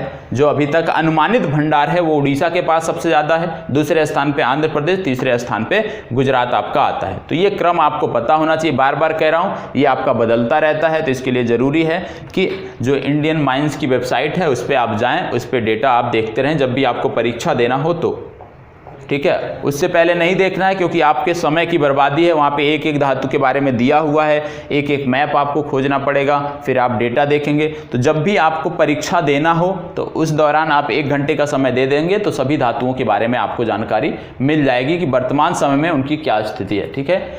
इंडियन ब्यूरो ऑफ माइंस डालेंगे, इंडियन ब्यूरो ऑफ माइंस डालेंगे तो उस पर आपको मिल जाएगा, ठीक है। ब्यूरो ऑफ माइंस ही डाल देंगे तो भी आपको मिल जाएगा, ठीक है। आप देखते होंगे किताबों में लिखा रहता है IMD, ठीक है। तो उसमें आप IMD नहीं लिखा रहता, IMB लिखा रहता, mines Indian bureau of mines IBM लिखा रहता है, ठीक है। तो आप इतना नोट कर लीजिए कि Indian bureau of mines Google में सर्च करना है। इसके बाद आपको वेबसाइट खुल जाएगी जहां पे आप जाएंगे तो प्रत्येक धातुओं के बारे में, किसी भी धातु के बारे में आप जानना चाहते हैं कि हम कितना निर्यात करते हैं, हम कितना उसका यदि आयात करते हैं तो कितना करते हैं, वो सारी जानकारी वहाँ पर आपको दी गई है। किन किन देशों को हम निर्यात करते हैं संबंधित खनिज के, वो सारी जानकारी चार्ट वाइज वहाँ पर आपको दी गई है, ठीक है। इसके बाद आता है प्रमुख चीज़ कोयला। कोयला सबसे ज़्यादा आपने देखा कि गोंडवाना क्रम की जो चट्टानें हैं, गोंडवाना जो शैलें हैं, सबसे ज़्यादा कोयला वहाँ पे पाया जाता है। अब कोयला की यदि बात करते हैं तो सबसे ज़्यादा संकेंद्रण यदि कोयला का देख रहे होंगे तो कौन सा क्षेत्र देखने को मिल रहा है? यही आपका देखने को मिल रहा है, झारखंड हो गया, मध्य प्रदेश हो गया, छत्तीसगढ़ हो गया, उड़ीसा हो गया, ठीक है। ये प्रमुख क्षेत्र हैं। बिहार का भी कुछ क्षेत्र इसमें है जहाँ पे देखने को मिल रहा है कि कोयला निकाला जाता है। अब इनके क्षेत्र कौन कौन से हैं वो महत्वपूर्ण है। उससे आगे बढ़ने से पहले आपको देख लें कि असम का जो क्षेत्र है, अभी तक पूर्वोत्तर भारत का जो क्षेत्र था खनिजों के संदर्भ में हमने नहीं छुआ था, अनछुआ क्षेत्र था। अभी तक हमने नहीं देखा था कि किस प्रकार के खनिज आपको देखने को मिलते हैं। लेकिन कोयला के संदर्भ में यदि हम देखें तो असम के क्षेत्र में एक चौड़ी पेटी आपको देखने को मिलती है। और जब पूर्वोत्तर भारत की बात आती है, विशेषकर असम की बात आती है, तो आप पेट्रोलियम के संदर्भ में भी असम की चर्चा आप देखते हैं। पेट्रोलियम के संदर्भ में आप देखेंगे असम के बारे में, महाराष्ट्र के बारे में आप देखेंगे और गुजरात में भी आप देखेंगे, ठीक है। तो इसमें कुछ इनके क्षेत्र हैं जो आपको पता होना चाहिए। उन क्षेत्रों के नाम आपको यहाँ पे दिए गए हैं जो क्षेत्र आपको याद रखने हैं। जैसे रानीगंज हो गया, झरिया हो गया, बोकारो हो गया, सबकी जुबान पे होता है, हर कोई बता सकता है रानीगंज, झरिया, बोकारो। राजमहल, गिरिडीह, इसके बाद आपको देखने को मिलेगा औरंगाबाद हो गया, कर्णपुरा हो गया, ठीक है, तातापानी हो गया, लखनपुर हो गया, सिंगरौली हो गया। सिंगरौली आपको याद रखना है, महत्वपूर्ण क्षेत्र है, ठीक है, मध्य प्रदेश में पड़ता है। यदि सिंगरौली ताप विद्युत घर की बात आती है तो ताप विद्युत घर जो आपको देखने को मिलता है वो आपको देखने को मिलेगा उत्तर प्रदेश में। इसके बाद सोनहाट, चिरमिरी, इसके बाद जोहिला, सोहागपुर एक महत्वपूर्ण क्षेत्र है, ये आपको पता होना चाहिए। उमरिया हो गया। इसके बाद आप देखेंगे तो बहुत सारे इस तरह के क्षेत्र इसमें दिए हुए हैं, सबके नाम दिए हुए हैं। तो आपको क्या करना है, इनका क्रम भी दिया हुआ है कि किस क्रम में है, इनमें क्रम लिखा हुआ है कि कौन सा क्रम किस क्षेत्र विशेष में पड़ता है। मैप आपको मिल जाएगा। आपका काम बनता है कि इन क्षेत्रों को आप जाके नोट कर लें, ठीक है। और यदि हम बात करें कि कोयला सबसे ज़्यादा निकाला कहाँ से जाता है, यदि हम देखें कोयला निकाला सबसे ज़्यादा कहाँ से जाता है वर्तमान समय में, तो कौन सा जवाब होगा? जवाब क्या होगा? सबसे ज़्यादा झारखंड से कोयला आपको निकाला जाता है। और आपने खदानों के बारे में सुना होगा, ठीक है। झारखंड से संबंधित बहुत महत्वपूर्ण खदानें हैं, जैसे कोई एक खदान बताइए झरिया के अलावा। झरिया के अलावा, झरिया तो सबको याद है, रामगढ़ वाला। हाँ, और मयूरभंज से भी निकाला जाता है। हाँ, मयूरभंज से भी कोयला निकाला जाता है। और रानीगंज से भी, ठीक है। अब कोयले के प्रकार होते हैं, कोयले के कौन कौन से प्रकार होते हैं? हाँ, एंथ्रासाइट, बिटुमिनियस और लिग्नाइट, ठीक है। तो जो भारत में कोयला पाया जाता है, ज़्यादातर जो भारत में कोयला पाया जाता है वो किस प्रकार का कोयला पाया जाता है? सर, एंथ्रासाइट भारत में नहीं पाया जाता है। एंथ्रासाइट यदि हम देखें बहुत सीमित क्षेत्र है, थोड़ा सा आपके तमिलनाडु में है, थोड़ा सा आपके जम्मू कश्मीर में, लेकिन नगण्य है वो। एंथ्रासाइट भारत में नगण्य के बराबर, उसको हम नहीं मानते हैं। सबसे ज़्यादा किस प्रकार का कोयला पाया जाता है? ब्यूटुमिनस प्रकार का कोयला भारत में सबसे ज़्यादा पाया जाता है। और पीट कोयला जिसको आप बोलते हैं वो भी भारत में यदि हम देखें जो गुणवत्ता है, सबसे ज़्यादा बिटुमिनियस और पीट कोयला जो पाया जाता है, ठीक है। एंथ्रासाइट प्रकार का जो कोयला है वो भारत में नहीं मिलता है। तो जो भी हमारे संयंत्र हैं, जो भी हमारे उद्योग हैं जो एंथ्रासाइट प्रकार के कोयले पर आधारित हैं, उसके लिए हम कोयले का आयात भी करते हैं, ठीक है। तो इसमें आपको कुछ जो क्षेत्र बताए गए थे वो आपको नोट कर लेना है। अब हमने देखा है तेल और गैस क्षेत्र। तेल गैस क्षेत्र की जब बात आती है भारत में, तो सबसे पहले आप देखोगे कि असम राज्य आपके दिमाग में आना चाहिए। और असम राज्य इसलिए भी आना चाहिए क्योंकि आप देखते होंगे पिछले 1 वर्ष में आपने 2 बार आपने देखा है कि असम क्षेत्र के जो तेल के कुएं थे उनमें आग लगी हुई थी और महीनों तक वो आग बुझ नहीं पाई थी। तो वो तेल का कौन सा क्षेत्र था जहां अभी हाल ही में जो आग लगने के कारण चर्चा में था? कौन सा क्षेत्र था? असम का कौन सा क्षेत्र था जो आग लगने के कारण चर्चा में था और उससे संदर्भित एक राष्ट्रीय उद्यान भी है? क्योंकि वो जो तेल क्षेत्र है, सर काजीरंगा में नहीं, वो जो तेल क्षेत्र है वो उस राष्ट्रीय उद्यान के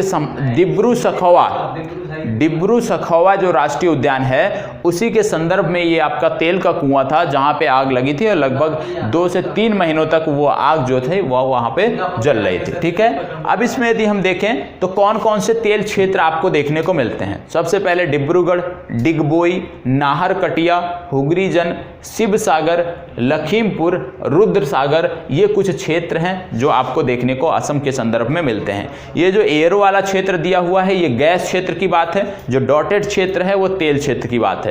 असम में गैस भी यदि हम देखें तो असम में तो आपको नहीं देखने को मिलेगा, लेकिन आपको बदरपुर का क्षेत्र ये जो आपको देखने को मिलेगा असम में ही आएगा, त्रिपुरा में देखने को मिलेगा। तो असम और त्रिपुरा 2 क्षेत्र ऐसे हैं जहां पे आपको गैस भी देखने को मिलती है। तो इसमें कुछ क्षेत्र हैं, जैसे डिब्रूगढ़ के बारे में आपने पढ़ा होगा, नुमालीगढ़ आपने रिफाइनरी का नाम सुना होगा, काफी चर्चा में थी नुमालीगढ़ रिफाइनरी कि कहां पे स्थित है नुमालीगढ़ रिफाइनरी, वो आपको पता होना चाहिए। तो डिब्रूगढ़, डिगबोई, नाहरकटिया, हुगरीजन, शिवसागर ये कुछ प्रमुख तेल क्षेत्र हैं जो असम से संदर्भित हैं, आपको पता होना चाहिए। उड़ीसा के तट पे भी आप देख रहे होंगे कि गैस कृष्णा गोदावरी बेसिन में जो है गैस निकाली जाती है, गैस के लिए प्रयोग किए जा रहे हैं, प्रयास किए जा रहे हैं। तो उड़ीसा तट जो आपका है कृष्णा गोदावरी बेसिन, यहाँ से भी आपकी गैस निकाली जाएगी, ठीक है। कावेरी बेसिन है, यहाँ से भी गैस के जो स्रोत हैं वो पाए गए हैं। इसके बाद आपका तेल का प्रमुख जो क्षेत्र आता है वो आता है गुजरात और महाराष्ट्र का। इसमें आप देखेंगे मेहसाना का क्षेत्र, कलोल का क्षेत्र, खंभात का क्षेत्र और अंकलेश्वर आपको याद रखना है, ये प्रमुख तेल क्षेत्र हैं जो आपके गुजरात से संबंधित हैं। इसके बाद यदि देखें मुंबई हाई, आप पढ़ते आ रहे हैं बचपन से, तो मुंबई हाई आपको पता है। आलिया बेट एक द्वीप भी है, आपने पढ़ा था, आलिया बेट द्वीप पढ़ा था। तो आलिया बेट द्वीप जो आपका है यहाँ से भी आपके तेल निकाले जाते हैं। इसके साथ साथ आप देख रहे होंगे कि बसीन क्षेत्र है जहाँ से तेल निकाला जाता है। तो तेल से संबंधित जो कुछ क्षेत्र हैं वो आपको पता होना चाहिए, कौन कौन से क्षेत्र हैं वो आपको नोट डाउन करना है, ठीक है। और भारत की जो रिफाइनरियां हैं, ठीक है, बहुत सारी रिफाइनरियां हैं भारत में, उसकी चर्चा तब होगी जब आपका करंट अफेयर्स का सेशन चलेगा। तो भारत में जो भी रिफाइनरियां हैं उनकी चर्चा हो जाएगी। भारत के जो कुछ राष्ट्रीय उद्यान चर्चा में थे वो चर्चा हो जाएगी, क्योंकि उससे पहले आप राष्ट्रीय उद्यान पढ़ लेंगे पर्यावरण में कि भारत में कितने राष्ट्रीय उद्यान है, कितने वाइल्ड लाइफ सेंचुरी हैं। तो इनकी चर्चा तब होगी करंट अफेयर्स के संदर्भ में जब आप एक बार इनको पढ़ लेंगे, क्योंकि पूछे जा सकते हैं लगातार। जो भारत में चाहे रामसर साइट्स की बात हो, चाहे राष्ट्रीय उद्यान की बात हो, चाहे वाइल्ड लाइफ सेंचुरी की बात हो, लगातार बढ़ रहे हैं, लगातार नए नए भी बन रहे हैं। कुछ वाइल्ड लाइफ सेंचुरी हैं उनको राष्ट्रीय उद्यान में कन्वर्ट भी किया जा रहा है, कुछ बायोस्फीयर रिजर्व हैं जो नए बने हैं। तो सारी चीज़ें ये आपकी जो बचेंगी वो आपके करंट अफेयर्स के जो सेशन होगा उसमें आपको देखने को मिलता है। अब कुछ चीज़ें और हैं जो आपको नोट करनी है, जैसे ग्रेफाइट। ग्रेफाइट एक प्रमुख है। ग्रेफाइट भारत में कहाँ कहाँ पे पाया जाता है? ग्रेफाइट कहाँ कहाँ पे पाया जाता है? एक तो हमें देखना है उत्पादन और एक हमें देखना है रिजर्व। तो ग्रेफाइट कहाँ पे पाया जाता है सबसे ज़्यादा? उत्पादन की दृष्टि से यदि हम देखें तो ग्रेफाइट के कौन से प्रमुख राज्य हैं? उत्पादन की दृष्टि से सबसे ज़्यादा उत्पादन होता है तमिलनाडु, ठीक है, तमिलनाडु। दूसरा आपका आएगा झारखंड, ठीक है। इसके बाद आएगा उड़ीसा, ठीक है। तो तमिलनाडु हो गया, उड़ीसा हो गया, झारखंड हो गया, ये 3 प्रमुख क्षेत्र हैं जो उत्पादन की दृष्टि से ग्रेफाइट रखते हैं। यदि हम बात करें रिजर्व ग्रेफाइट का सबसे ज़्यादा कहाँ पे है, इसमें आपको नोट करना है तमिलनाडु, इसके बाद उड़ीसा और झारखंड, तमिलनाडु, उड़ीसा और झारखंड उत्पादन की दृष्टि से। यदि हम बात करें रिजर्व कहाँ पे है ग्रेफाइट का, तो सबसे ज़्यादा रिजर्व कहाँ पे होगा, आप गेस नहीं कर सकते। जो राज्य है जो ग्रेफाइट का सबसे ज़्यादा रिजर्व रखता है उसके बारे में आप सोच नहीं सकते हैं। क्यों? क्योंकि दिमाग में कभी नहीं आएगा। ये राज्य आपका पड़ता है अरुणाचल प्रदेश। ठीक है, अरुणाचल प्रदेश में सबसे ज़्यादा ग्रेफाइट के जो रिजर्व हैं वो अरुणाचल प्रदेश में हैं। ठीक है, इसके बाद आपका आता है जम्मू कश्मीर। अरुणाचल प्रदेश हो गया, जम्मू कश्मीर हो गया और उड़ीसा हो गया, जहाँ पे सबसे ज़्यादा रिजर्व आपके ग्रेफाइट के देखने को मिलते हैं। और यदि रिजर्व में देखें उड़ीसा तीसरे स्थान पे है, उत्पादन में देखें तो दूसरे स्थान पे है, ये आपको पता होना चाहिए। ठीक है, तमिलनाडु, उड़ीसा और झारखंड ये आपके ग्रेफाइट के क्षेत्र हो गए। ठीक है, ग्रेफाइट के बाद आती है जिंक और जस्ता। जिंक और जस्ता एक ही है कि अलग अलग है?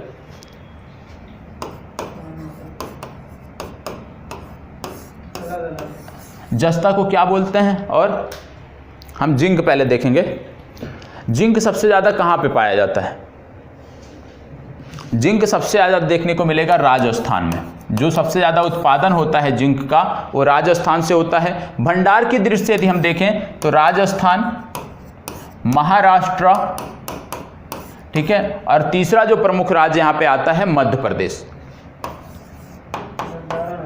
ये भंडारण है, राजस्थान, महाराष्ट्र, मध्य प्रदेश भंडारण है। उत्पादन की दृष्टि से प्रमुख जो राज्य है वो आपका राजस्थान है, इतना याद रखना है। ठीक है, अब लगातार 3 से 4 ऐसी धातुएं हैं जहां पे राजस्थान प्रमुख स्थान पे है, वो आपको नोट डाउन कर लेना है कि इनमें राजस्थान है। तो जिंक हो गया एक। जिंक के बाद आप देखेंगे लेड। ठीक है, लेड में भी जो राजस्थान है उत्पादन की दृष्टि से प्रमुख है। सबसे ज़्यादा उत्पादन लेड का राजस्थान से हो रहा है। भंडारण की दृष्टि से यदि हम बात करें तो राजस्थान हो गया, आंध्र प्रदेश हो गया, और आंध्र प्रदेश के साथ साथ यहाँ पे आपको गुजरात भी देखने को मिलता है। ठीक है, तो लेड का जो उत्पादन है सबसे ज़्यादा राजस्थान से हो रहा है। भंडारण की दृष्टि से यदि हम देखें तो राजस्थान, आंध्र प्रदेश और गुजरात ये 3 राज्य आपके प्रमुख हैं। इसके बाद बात आती है सोना। सोना का उत्पादन सबसे ज़्यादा कहाँ से हो रहा है? सोना का खनन सबसे ज़्यादा कहाँ से हो रहा है? सोने के संदर्भ में यदि हम देखें कर्नाटक के साथ और कोई क्षेत्र, कर्नाटक के साथ और कोई क्षेत्र जहां से सोना निकाला जाता हो? सबसे ज्यादा कर्नाटक, इसके बाद आपका है झारखंड। यहाँ पर भी निकलता है सर, झारखंड में भी सोना निकलता है, भले ही नाम का निकलता हो, 1%, 2% कुल उत्पादन का निकलता हो, लेकिन निकलता है। ठीक है, वहीं रहते हो ना, तो अब जाके पता करना क्षेत्र कौन से हैं और वीडियो देखना कि किस प्रकार से सोना प्राप्त किया जाता है चट्टानों को तोड़ के। इसके बाद इसमें हम देखें तो उत्पादन में देख लिया हमने, कर्नाटक हो गया, झारखंड हो गया। अभी जो झारखंड है ये नाम मात्र का उत्पादन है, 1 से 2% का उत्पादन है, लेकिन उत्पादन होता है भारत में कुल उत्पादन का 1 से 2% ही देखने को मिलता है, लेकिन कुल उत्पादन यदि होता है तो हमें देखना है उस राज्य के बारे में। भंडार की दृष्टि से यदि हम देखें तो सबसे ज़्यादा आपका आता है कर्नाटक। सबसे ज़्यादा सोने के भंडार जो हैं कर्नाटक में देखने को मिलते हैं। कर्नाटक के बाद यदि हम देखेंगे तो राजस्थान और आंध्र प्रदेश। ठीक है, ठीक है, भंडार की दृष्टि से कर्नाटक, राजस्थान और आंध्र प्रदेश, उत्पादन की दृष्टि से कर्नाटक और झारखंड सोने से समृद्ध हैं। ठीक है, तो झारखंड वालों को अब कमजोर मत समझिएगा, हो सकता है आने वाले समय में प्रतिशत बढ़ जाए। बहुत महंगा मिलता है सर, आने वाले समय में प्रतिशत बढ़ जाएगा।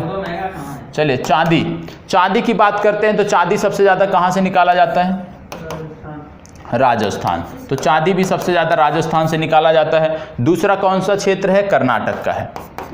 गुजरात में। ठीक है, तो 2 आपको याद रखना है, राजस्थान और कर्नाटक प्रमुख हैं चांदी के संदर्भ में। यदि हम बात करें भंडार कहाँ पे सबसे ज़्यादा पाया जाता है, तो राजस्थान हो गया सर, झारखंड यहाँ भी आ गया आपका। ठीक है, राजस्थान हो गया, झारखंड हो गया और आंध्र प्रदेश हो गया, जो चांदी के प्रमुख 3 राज्य हैं। ठीक है, तो ऐसा नहीं है झारखंड से सिर्फ कोयला ही निकाला जाता है, कोयला के साथ साथ सोना, चांदी सब निकाला जाता है झारखंड से, ये भी आपको पता होना चाहिए। ठीक है, अब इसमें आपने देखा तो 4 चीज़ों में आपने देखा, 3 में आपका राजस्थान प्रमुख है। जिंक हो गया, जिंक के साथ साथ लेड देखा और लेड के साथ हमने चांदी देखा।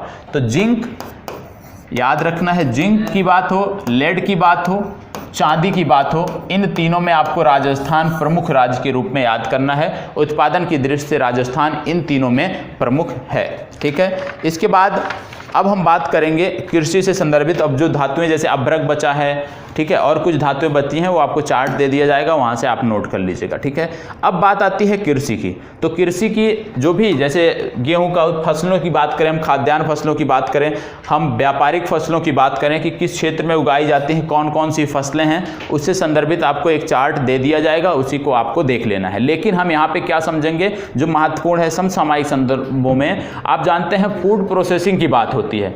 फूड प्रोसेसिंग का कॉन्सेप्ट भारत में लगातार चल रहा है। भारत सरकार लगातार फूड प्रोसेसिंग जो इकाइयां हैं उनको स्थापित करने के लिए बल दे रही है, प्रयास कर रही है। और अभी तक सिर्फ 28 इकाइयां जो हैं पूरे भारत में वो संचालित हो रही हैं पूरे भारत में। बाकी की लगभग 46 से 48 इकाइयों के लिए स्वीकृति दी गई है, लेकिन राज्य सरकार की अड़चनों के कारण अभी तक सिर्फ 18 हैं जो सुचारू रूप से कार्य कर रही हैं। तो सबसे पहले यदि हम वर्तमान स्थिति देखें फूड प्रोसेसिंग की, महत्वपूर्ण है, मुख्य परीक्षा में भी पूछा जाता है और प्रारंभिक परीक्षा में भी पूछा जाता है फूड प्रोसेसिंग के बारे में। ठीक है, क्योंकि धान कहाँ पे ज़्यादा, चावल कहाँ पे ज़्यादा होता है, गेहूं कहाँ पे ज़्यादा होता है, वो राज्य हैं, वो आपको फैक्ट दे दिया जाएगा, वहाँ से आप देख सकते हैं, उसमें कुछ भी बताने समझाने की ज़रूरत नहीं है।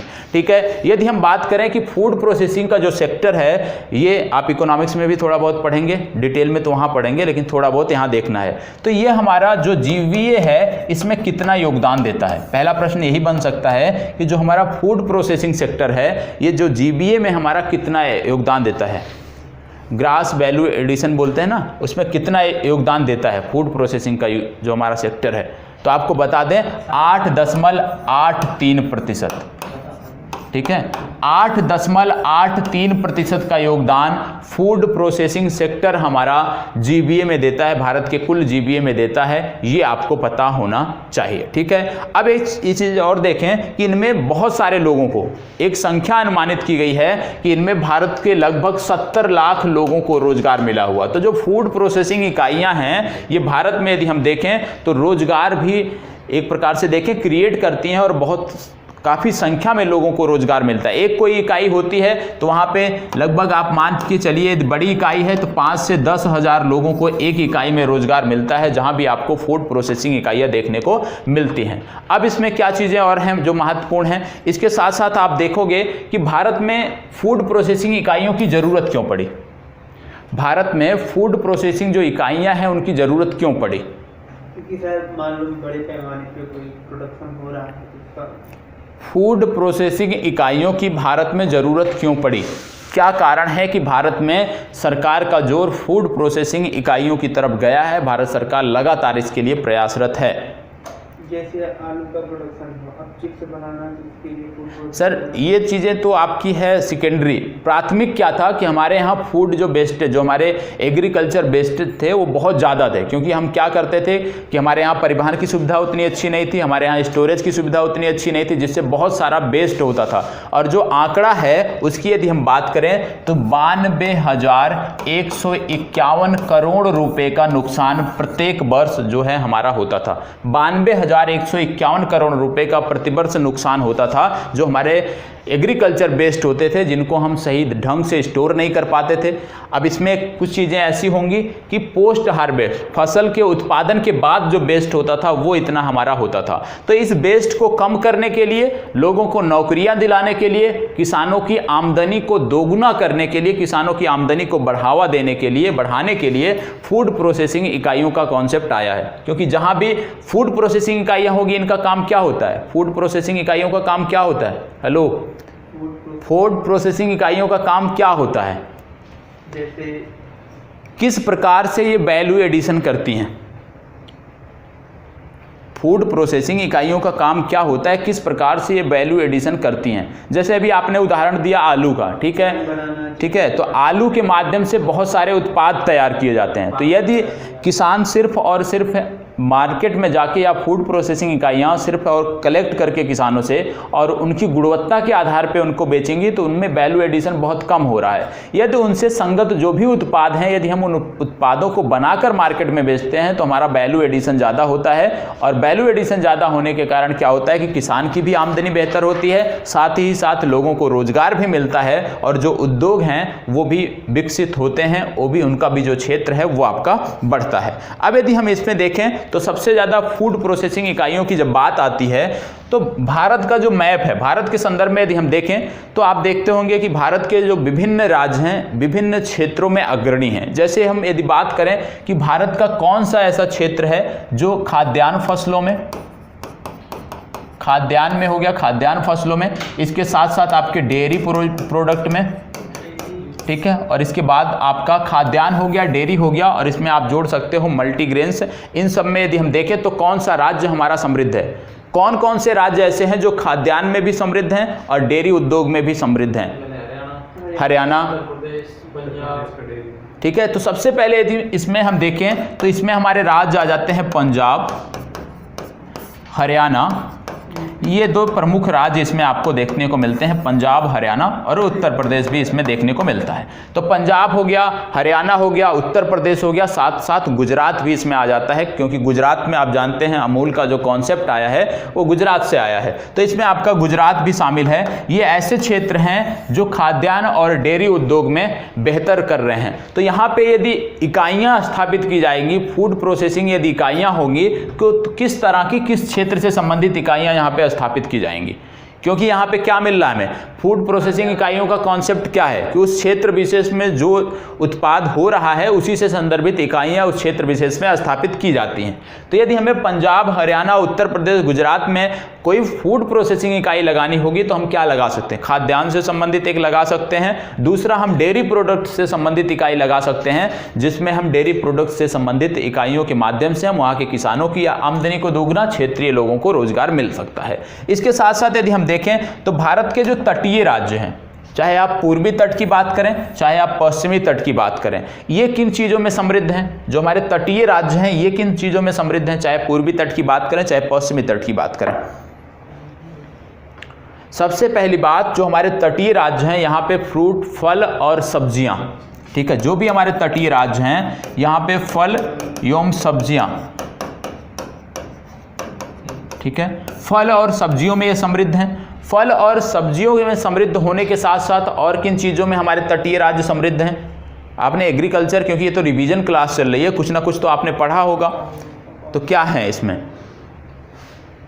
और किन चीज़ों में समृद्ध हैं? फल हो गया, सब्जियां हो गया, इनके साथ साथ और किन चीज़ों में समृद्ध हैं?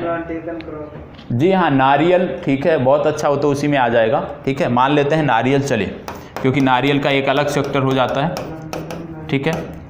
तो जो हमारे तटीय क्षेत्र हैं उनको यदि हम देखें तो खाद्यान्न फसलों में वो उतने समृद्ध नहीं हैं, लेकिन फलों के उत्पादन में, सब्जियों के उत्पादन में, और इस तरह से जैसे समुद्र से लगे हुए हैं, तटीय क्षेत्र हैं, तो मत्स्य से संबंधित जो भी गतिविधियां होती हैं उनमें वो समृद्ध हैं। तो कहने का मतलब, यदि हमें तटीय क्षेत्र में कोई औद्योगिक इकाई लगानी है, फूड प्रोसेसिंग इकाई लगानी है, तो वो किस पर आधारित होगी? फल एवं सब्जियों पर आधारित होगी, नारियल पर आधारित होगी, मत्स्य पर आधारित होगी, क्योंकि मछलियों का भी हम इम्पोर्ट एक्सपोर्ट करते हैं, ठीक है। अब यदि हम देखें कि मांस का आपको लगाना होगा, इसको भी बढ़ावा दे रही है सरकार, ठीक है, तो इससे संगत जो उद्योग हैं वो आपको किस क्षेत्र में देखने को मिलेंगे?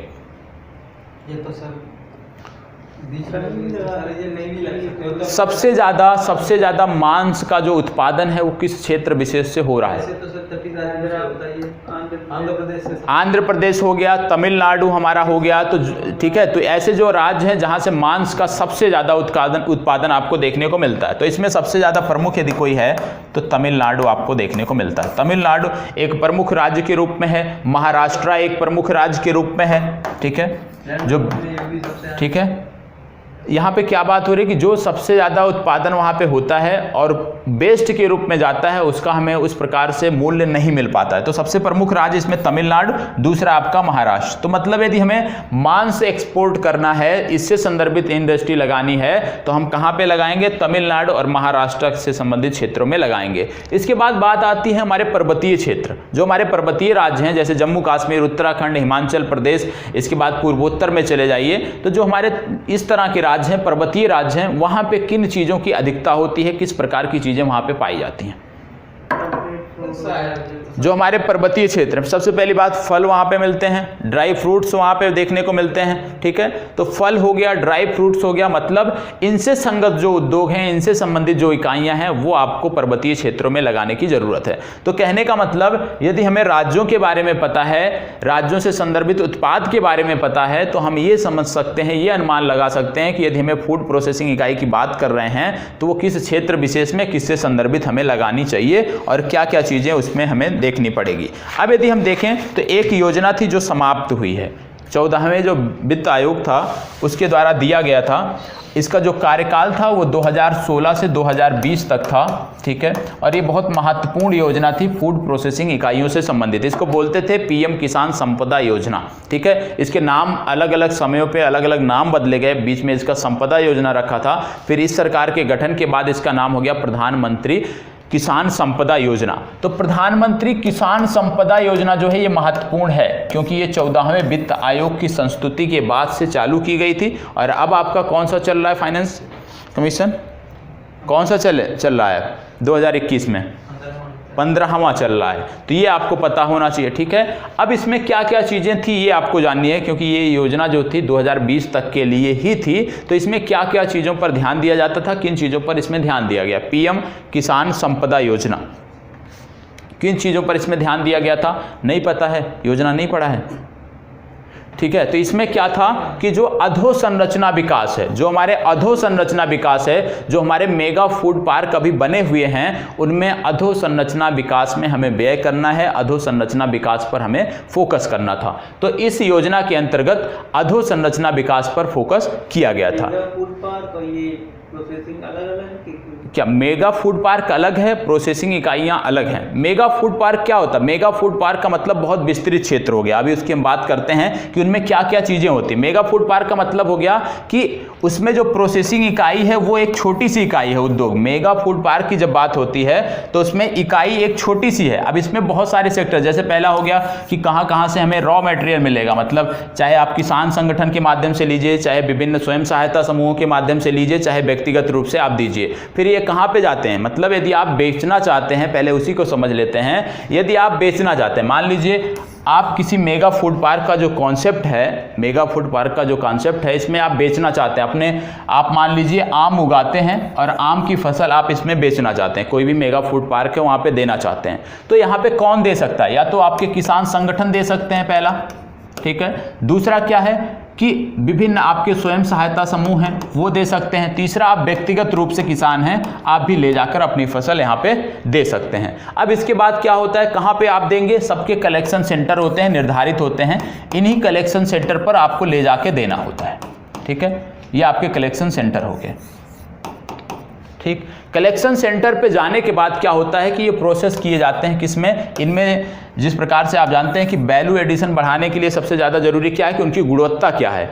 तो इनकी गुणवत्ता के लिए एक तीसरा प्रोसेस होता है यहाँ पे, जहाँ पे इनकी गुणवत्ता चेक की जाती है और इनकी गुणवत्ता के आधार पे इनको अलग अलग वर्गों में किस लायक है उस आधार पे हम इनका वर्गीकरण करते हैं। और जब यहाँ पे वर्गीकरण किया जाता है, फिर ये जाता है आपका जो प्रोसेसिंग इकाई होता है कि आपको उससे क्या बनाना है। ठीक है, आम है तो उससे आपको जूस बनाना है या और कुछ बनाना है, तो वो आपकी जाके कहाँ पे, जो आपकी प्रोसेसिंग इकाइयां हैं यहां पे निश्चित होगा। तो ये तो पूरा है ना मेगा फूड पार्क का मतलब हो गया, ये पूरी चीजें मेगा फूड पार्क में आती हैं। जब हम प्रोसेसिंग इकाइयों की बात करते हैं तो प्रोसेसिंग इकाई मेगा फूड पार्क के अंतर्गत एक छोटी सी इकाई है। अब ये जो प्रोसेसिंग इकाई है ये क्या करती है? प्रोसेसिंग इकाई क्या करती है? एक तो जो आपका मटेरियल आया, या तो ये चाहेगी कि उसी को जो उसमें गुणवत्तापूर्ण है उसी को छटैया कर बेच दे, रॉ मटेरियल के रूप में ही बेच दे। मान लीजिए आम है तो उसमें आपने जो इकाई है उसने देखा कि कौन सी आम की गुणवत्ता कैसी है, ठीक है, किस प्रकार का आम है, उसने अलग अलग करके वर्गीकरण करके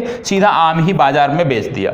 दूसरा क्या कर सकती है कि इसमें वैल्यू एडिशन कर दे। वैल्यू एडिशन कैसे कर सकती है? यदि मान लीजिए जूस बनाती है आम से तो वैल्यू एडिशन हुआ, आम से कुछ और बनाया जा रहा है तो वहां भी वैल्यू एडिशन हुआ, जो भी आम से उत्पाद बनते हैं। तो दूसरा कॉन्सेप्ट क्या है कि ये प्रोसेसिंग इकाइयां जो होती हैं एक तो डायरेक्ट दे दें या तो आपके यहाँ के माध्यम से वैल्यू एडिशन इसमें करके फिर वो जाके इसका निर्यात करें। निर्यात या तो करें, निर्यात का मतलब यही हो गया कि विदेशों में बेचें, या तो आपकी जो क्षेत्रीय मंडी है वहां पे जाके बेचें। तो ये जो पूरा कॉन्सेप्ट है, ये पूरा कॉन्सेप्ट आपके मेगा फूड पार्क के अंतर्गत आता है कि कलेक्शन सेंटर भी होता है। कलेक्शन सेंटर के साथ साथ वहां पे आप देखोगे कि किस प्रकार से अलग करना, उनका वर्गीकरण करना है, वो अलग प्रोसेसिंग इकाई होती है। और सबसे लास्ट में कि किस प्रकार को उसको मार्केट में देना है, उसमें वैल्यू एडिशन करना है या नहीं करना है, वो आपकी तीसरी होती है। तो पूरा का पूरा ये जो कॉन्सेप्ट है ये आता है मेगा फूड पार्क। तो मेगा फूड पार्क की बात आए तो उसमें सारी चीजें आ गई। इसमें अब यहाँ पे देख रहे होंगे इस चरण में तो ट्रांसपोर्टेशन भी इसमें आ गया मेगा फूड पार्क में,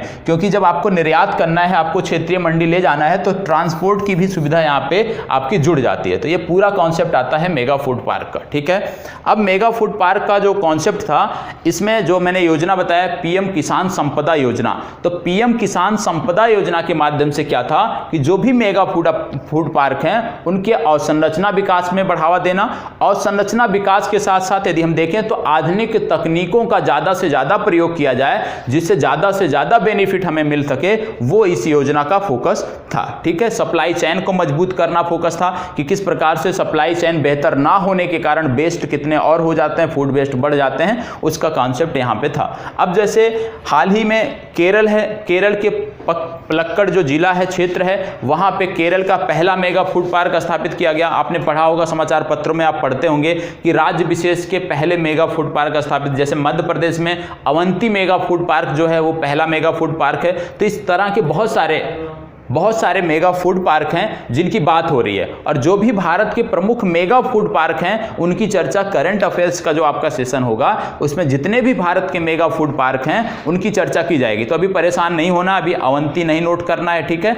तो जब चर्चा होगी तो एक तरह से सबकी जितने भी मेगा फूड पार्क हैं क्यों चर्चा में है, क्षेत्रफल की दृष्टि से कौन सा बड़ा है, भारत का प्रथम कौन सा है, इन सब की चर्चा आपको देखने को मिलेगी, ठीक है। तो सर मेगा फूड पार्क क्या है वो क्लियर है ना, और प्रोसेसिंग इकाई क्या है वो भी क्लियर है, ठीक है सर, नो डाउट। अब इसमें कुछ चीजें और हैं। मेगा फूड पार्क में सर डायरेक्टली उत्पाद आए और मल्टीपल सोर्स रहता है उसमें फूड पार्क में, यानी एक तरह से मंडी सी लग रही है वहाँ पे। नहीं, मंडी नहीं कह सकते, मंडी में प्रोसेसिंग तो नहीं होता है ना प्रोसेसिंग फूड अलग लग रही है सर। अलग कहाँ हो गया, मेगा फूड पार्क यदि कहीं पे कॉन्सेप्ट आता है तो उसी के अंतर्गत ये अलग अलग इकाइयां हैं, उसी के अंतर्गत सारी चीजें समाहित होती है। मेगा फूड पार्क का मतलब आप लेके पहुंचे खरीद से लेकर मार्केट तक समस्त प्रोसेस जो होता है वो मेगा फूड पार्क के अंदर, परिवहन भी इसमें आता है, स्टोरेज भी इसमें आता है, सारी चीजें इसमें आती हैं, ठीक है। अब बात आती है कि मेगा फूड पार्क के समक्ष चुनौतियां क्या हैं, पूछा जा सकता क्या चुनौतियां हैं। सबसे पहली समस्या क्या है, फार्मर को एक स्पेसिफिक जगह मिल गई जहाँ पे अपने उत्पाद को बेच सकते हैं। सर समस्या हम पूछ रहे हैं सर। समस्याएं पूछ रहे हैं।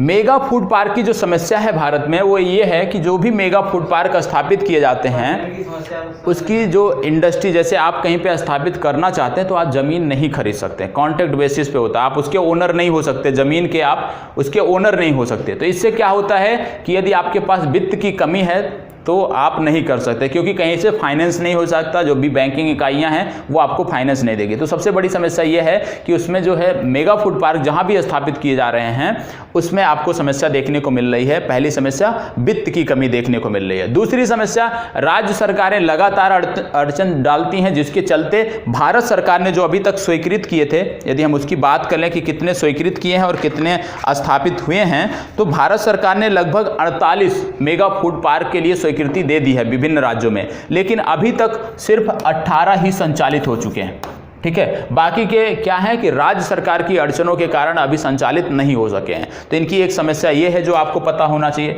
दूसरा, यदि हम बात करें इससे फायदा क्या है, मेगा फूड पार्क से फायदा क्या है। सबसे पहली बात, किसानों की आय बढ़ती है। कैसे बढ़ती है, कैसे बढ़ती है किसानों की आय? पहले क्या होता था, किसान को मेगा फूड पार्क जहाँ पे नहीं है वहाँ पे क्या होता है, किसान को भटकना पड़ता है, अपने उपज के लिए सही दाम के लिए भटकना पड़ता है। अगर मेगा फूड पार्क है तो उनको भी आवश्यकता है कि उनको भी रॉ मटेरियल चाहिए, ठीक है, क्योंकि उस क्षेत्र विशेष की स्थिति को देखकर वो स्थापित किए जाते हैं। तो जब उनको रॉ मटेरियल चाहिए तो वो उनको उचित दाम देते हैं, तभी किसान उनके पास जाएगा। तो इससे किसान को फायदा होता है। दूसरा इससे फायदा है जो वहाँ पे मजदूर वर्ग जो वहाँ पे है, जो रोजगार की तलाश में लोग बाहर जाते हैं, उनको बाहर नहीं जाना पड़ता, क्योंकि यदि एक मेगा फूड पार्क कहीं पे स्थापित है तो 4000 से लगभग 10,000 लोगों को रोजगार मिलता है, ठीक है, इतनी भारी संख्या में लोगों को रोजगार मिलता है। तीसरा महत्वपूर्ण फायदा क्या है कि यहाँ पे किसानों का फायदा हो रहा है, यहाँ पे स्थानीय जो निवासी हैं उनका फायदा हो रहा है, साथ साथ उद्योगों का भी फायदा होता है। और इस तरफ इसी के कारण धीरे धीरे भारत में विभिन्न जो आप कह सकते हैं विभिन्न जो घराने हैं वो इन क्षेत्रों की तरफ आ रहे हैं। उदाहरण के रूप में आप जाएंगे, आप यहाँ पे रह रहे हैं एनसीआर में, आप किसी भी मॉल में जाएंगे तो अब आपको देखने को मिल जाएगा अदानी एप्पल। आप यकीन नहीं करोगे, अदानी एप्पल आपको देखने को मिलेगा। अभी 2 दिन पहले मैंने देखा था अदानी एप्पल, वो पूरा पैक रहेगा, ठीक है, गुणवत्ता वैसे जो नॉर्मल बाज़ारों में बिक रहा है वही रहेगा, वही चीज़ें होंगी, बाज़ार में भी आपको अच्छे मिल जाते हैं, लेकिन उसमें सिर्फ लग गया टैग अदानी एप्पल, तो उसका जो दाम है वो बढ़ गया, ठीक है। अदानी एप्पल पैकेट आ गया, पॉलीथीन का भी ये कर रहे हैं, प्रदूषण को भी बढ़ा रहे हैं लगातार, लेकिन इनका जो है वैल्यू एडिशन हो गया, सिर्फ नाम मात्र से वैल्यू एडिशन हो गया, क्योंकि आजकल चीज़ें कैसे बिकती, सिर्फ नाम मात्र से बिकती हैं। अगर नाम आपका अदानी लग गया आपके आगे तो आपका कितनी भी घटिया जो है प्रोडक्ट होगा वो आपका सेल आउट होने लगेगा, ठीक है। अब कृषि की यदि हम बात करें तो कृषि में कुछ चीज़ें हैं जो आपको दे दी जाएंगी। जैसे भारत में चावल का उत्पादन कहाँ पे होता है, चावल उत्पादन के लिए किस प्रकार की जलवायु चाहिए, किस प्रकार की जलवायु के साथ साथ किस प्रकार की मृदा में इसका उत्पादन होता है, किस समय में होता है, जैसे हम जानते हैं रबी खरीफ जायद हम पढ़ते हैं, तो किस समय में इसका होता है, और क्या क्या समस्याएं हैं, क्या क्या नई प्रजातियां चावल की जो है खोज की गई हैं, उन सब के बारे में आपको एक PDF मिल जाएगा, तो वहाँ से संबंधित जो भी जानकारी है वो भी आप कर लीजिएगा। अब यदि आपको लगता है बहुउद्देशीय परियोजनाओं के अतिरिक्त कि कोई आपका टॉपिक छूटा हुआ है तो आप बताएं। आप में से किसी को लगता है कि बहुउद्देशीय परियोजनाओं के अतिरिक्त कुछ छूटा है तो बताएं। सर चक्रवात, तूफान, भूकंप ये तो आप फिजिकल में पढ़ेंगे ना सर? सर इसको फिजिकल में नहीं पढ़ेंगे, अब भूकंप की उत्पत्ति कैसे होती है फिजिकल में पढ़ेंगे ना? फिजिकल चलेगी ना आपकी, भौतिक भूगोल चलेगा। भौतिक भूगोल में अब भूकंप कैसे आता है, भूकंप की तरंगें कैसी होती हैं, वो सारी चीज़ें भौतिक भूगोल में आपको पढ़ाई जाएंगी। वर्ड की क्लास आपकी अप्रैल माह में है, 12 से 19, 12 या 13 में जो भी सोमवार होगा उस दिन से है, और 12 से 19 के बीच, मतलब 20 के पहले पहले है, 10 से 20 के बीच में है अप्रैल में विश्व भूगोल।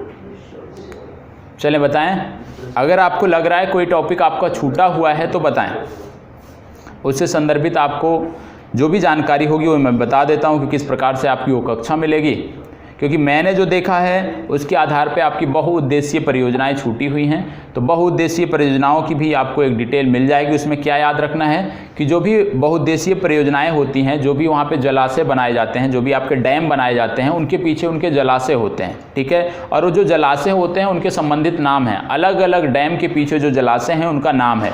क्यों चर्चा में आ गया? क्योंकि उत्तराखंड में तबाही आई जब से टिहरी बांध चर्चा में आया, और टिहरी बांध के पीछे जो जलाशय है वो चर्चा में आया। उसके बाद से जितने भी जलाशय इस तरह के हैं वो आपकी दो ही पीडीएफ मिली है। पीडीएफ नहीं मिली कल की कक्षा की?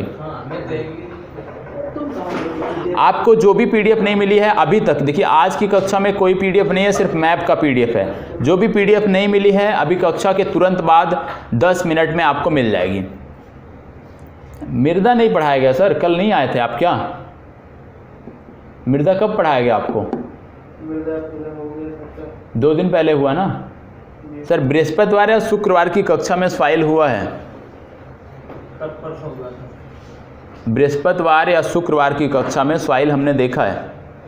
और कोई टॉपिक? सर पीडीएफ मिल जाएगी, पीडीएफ के अलावा बताएं। टॉपिक यदि कुछ छूटा हो तो वो बताएं।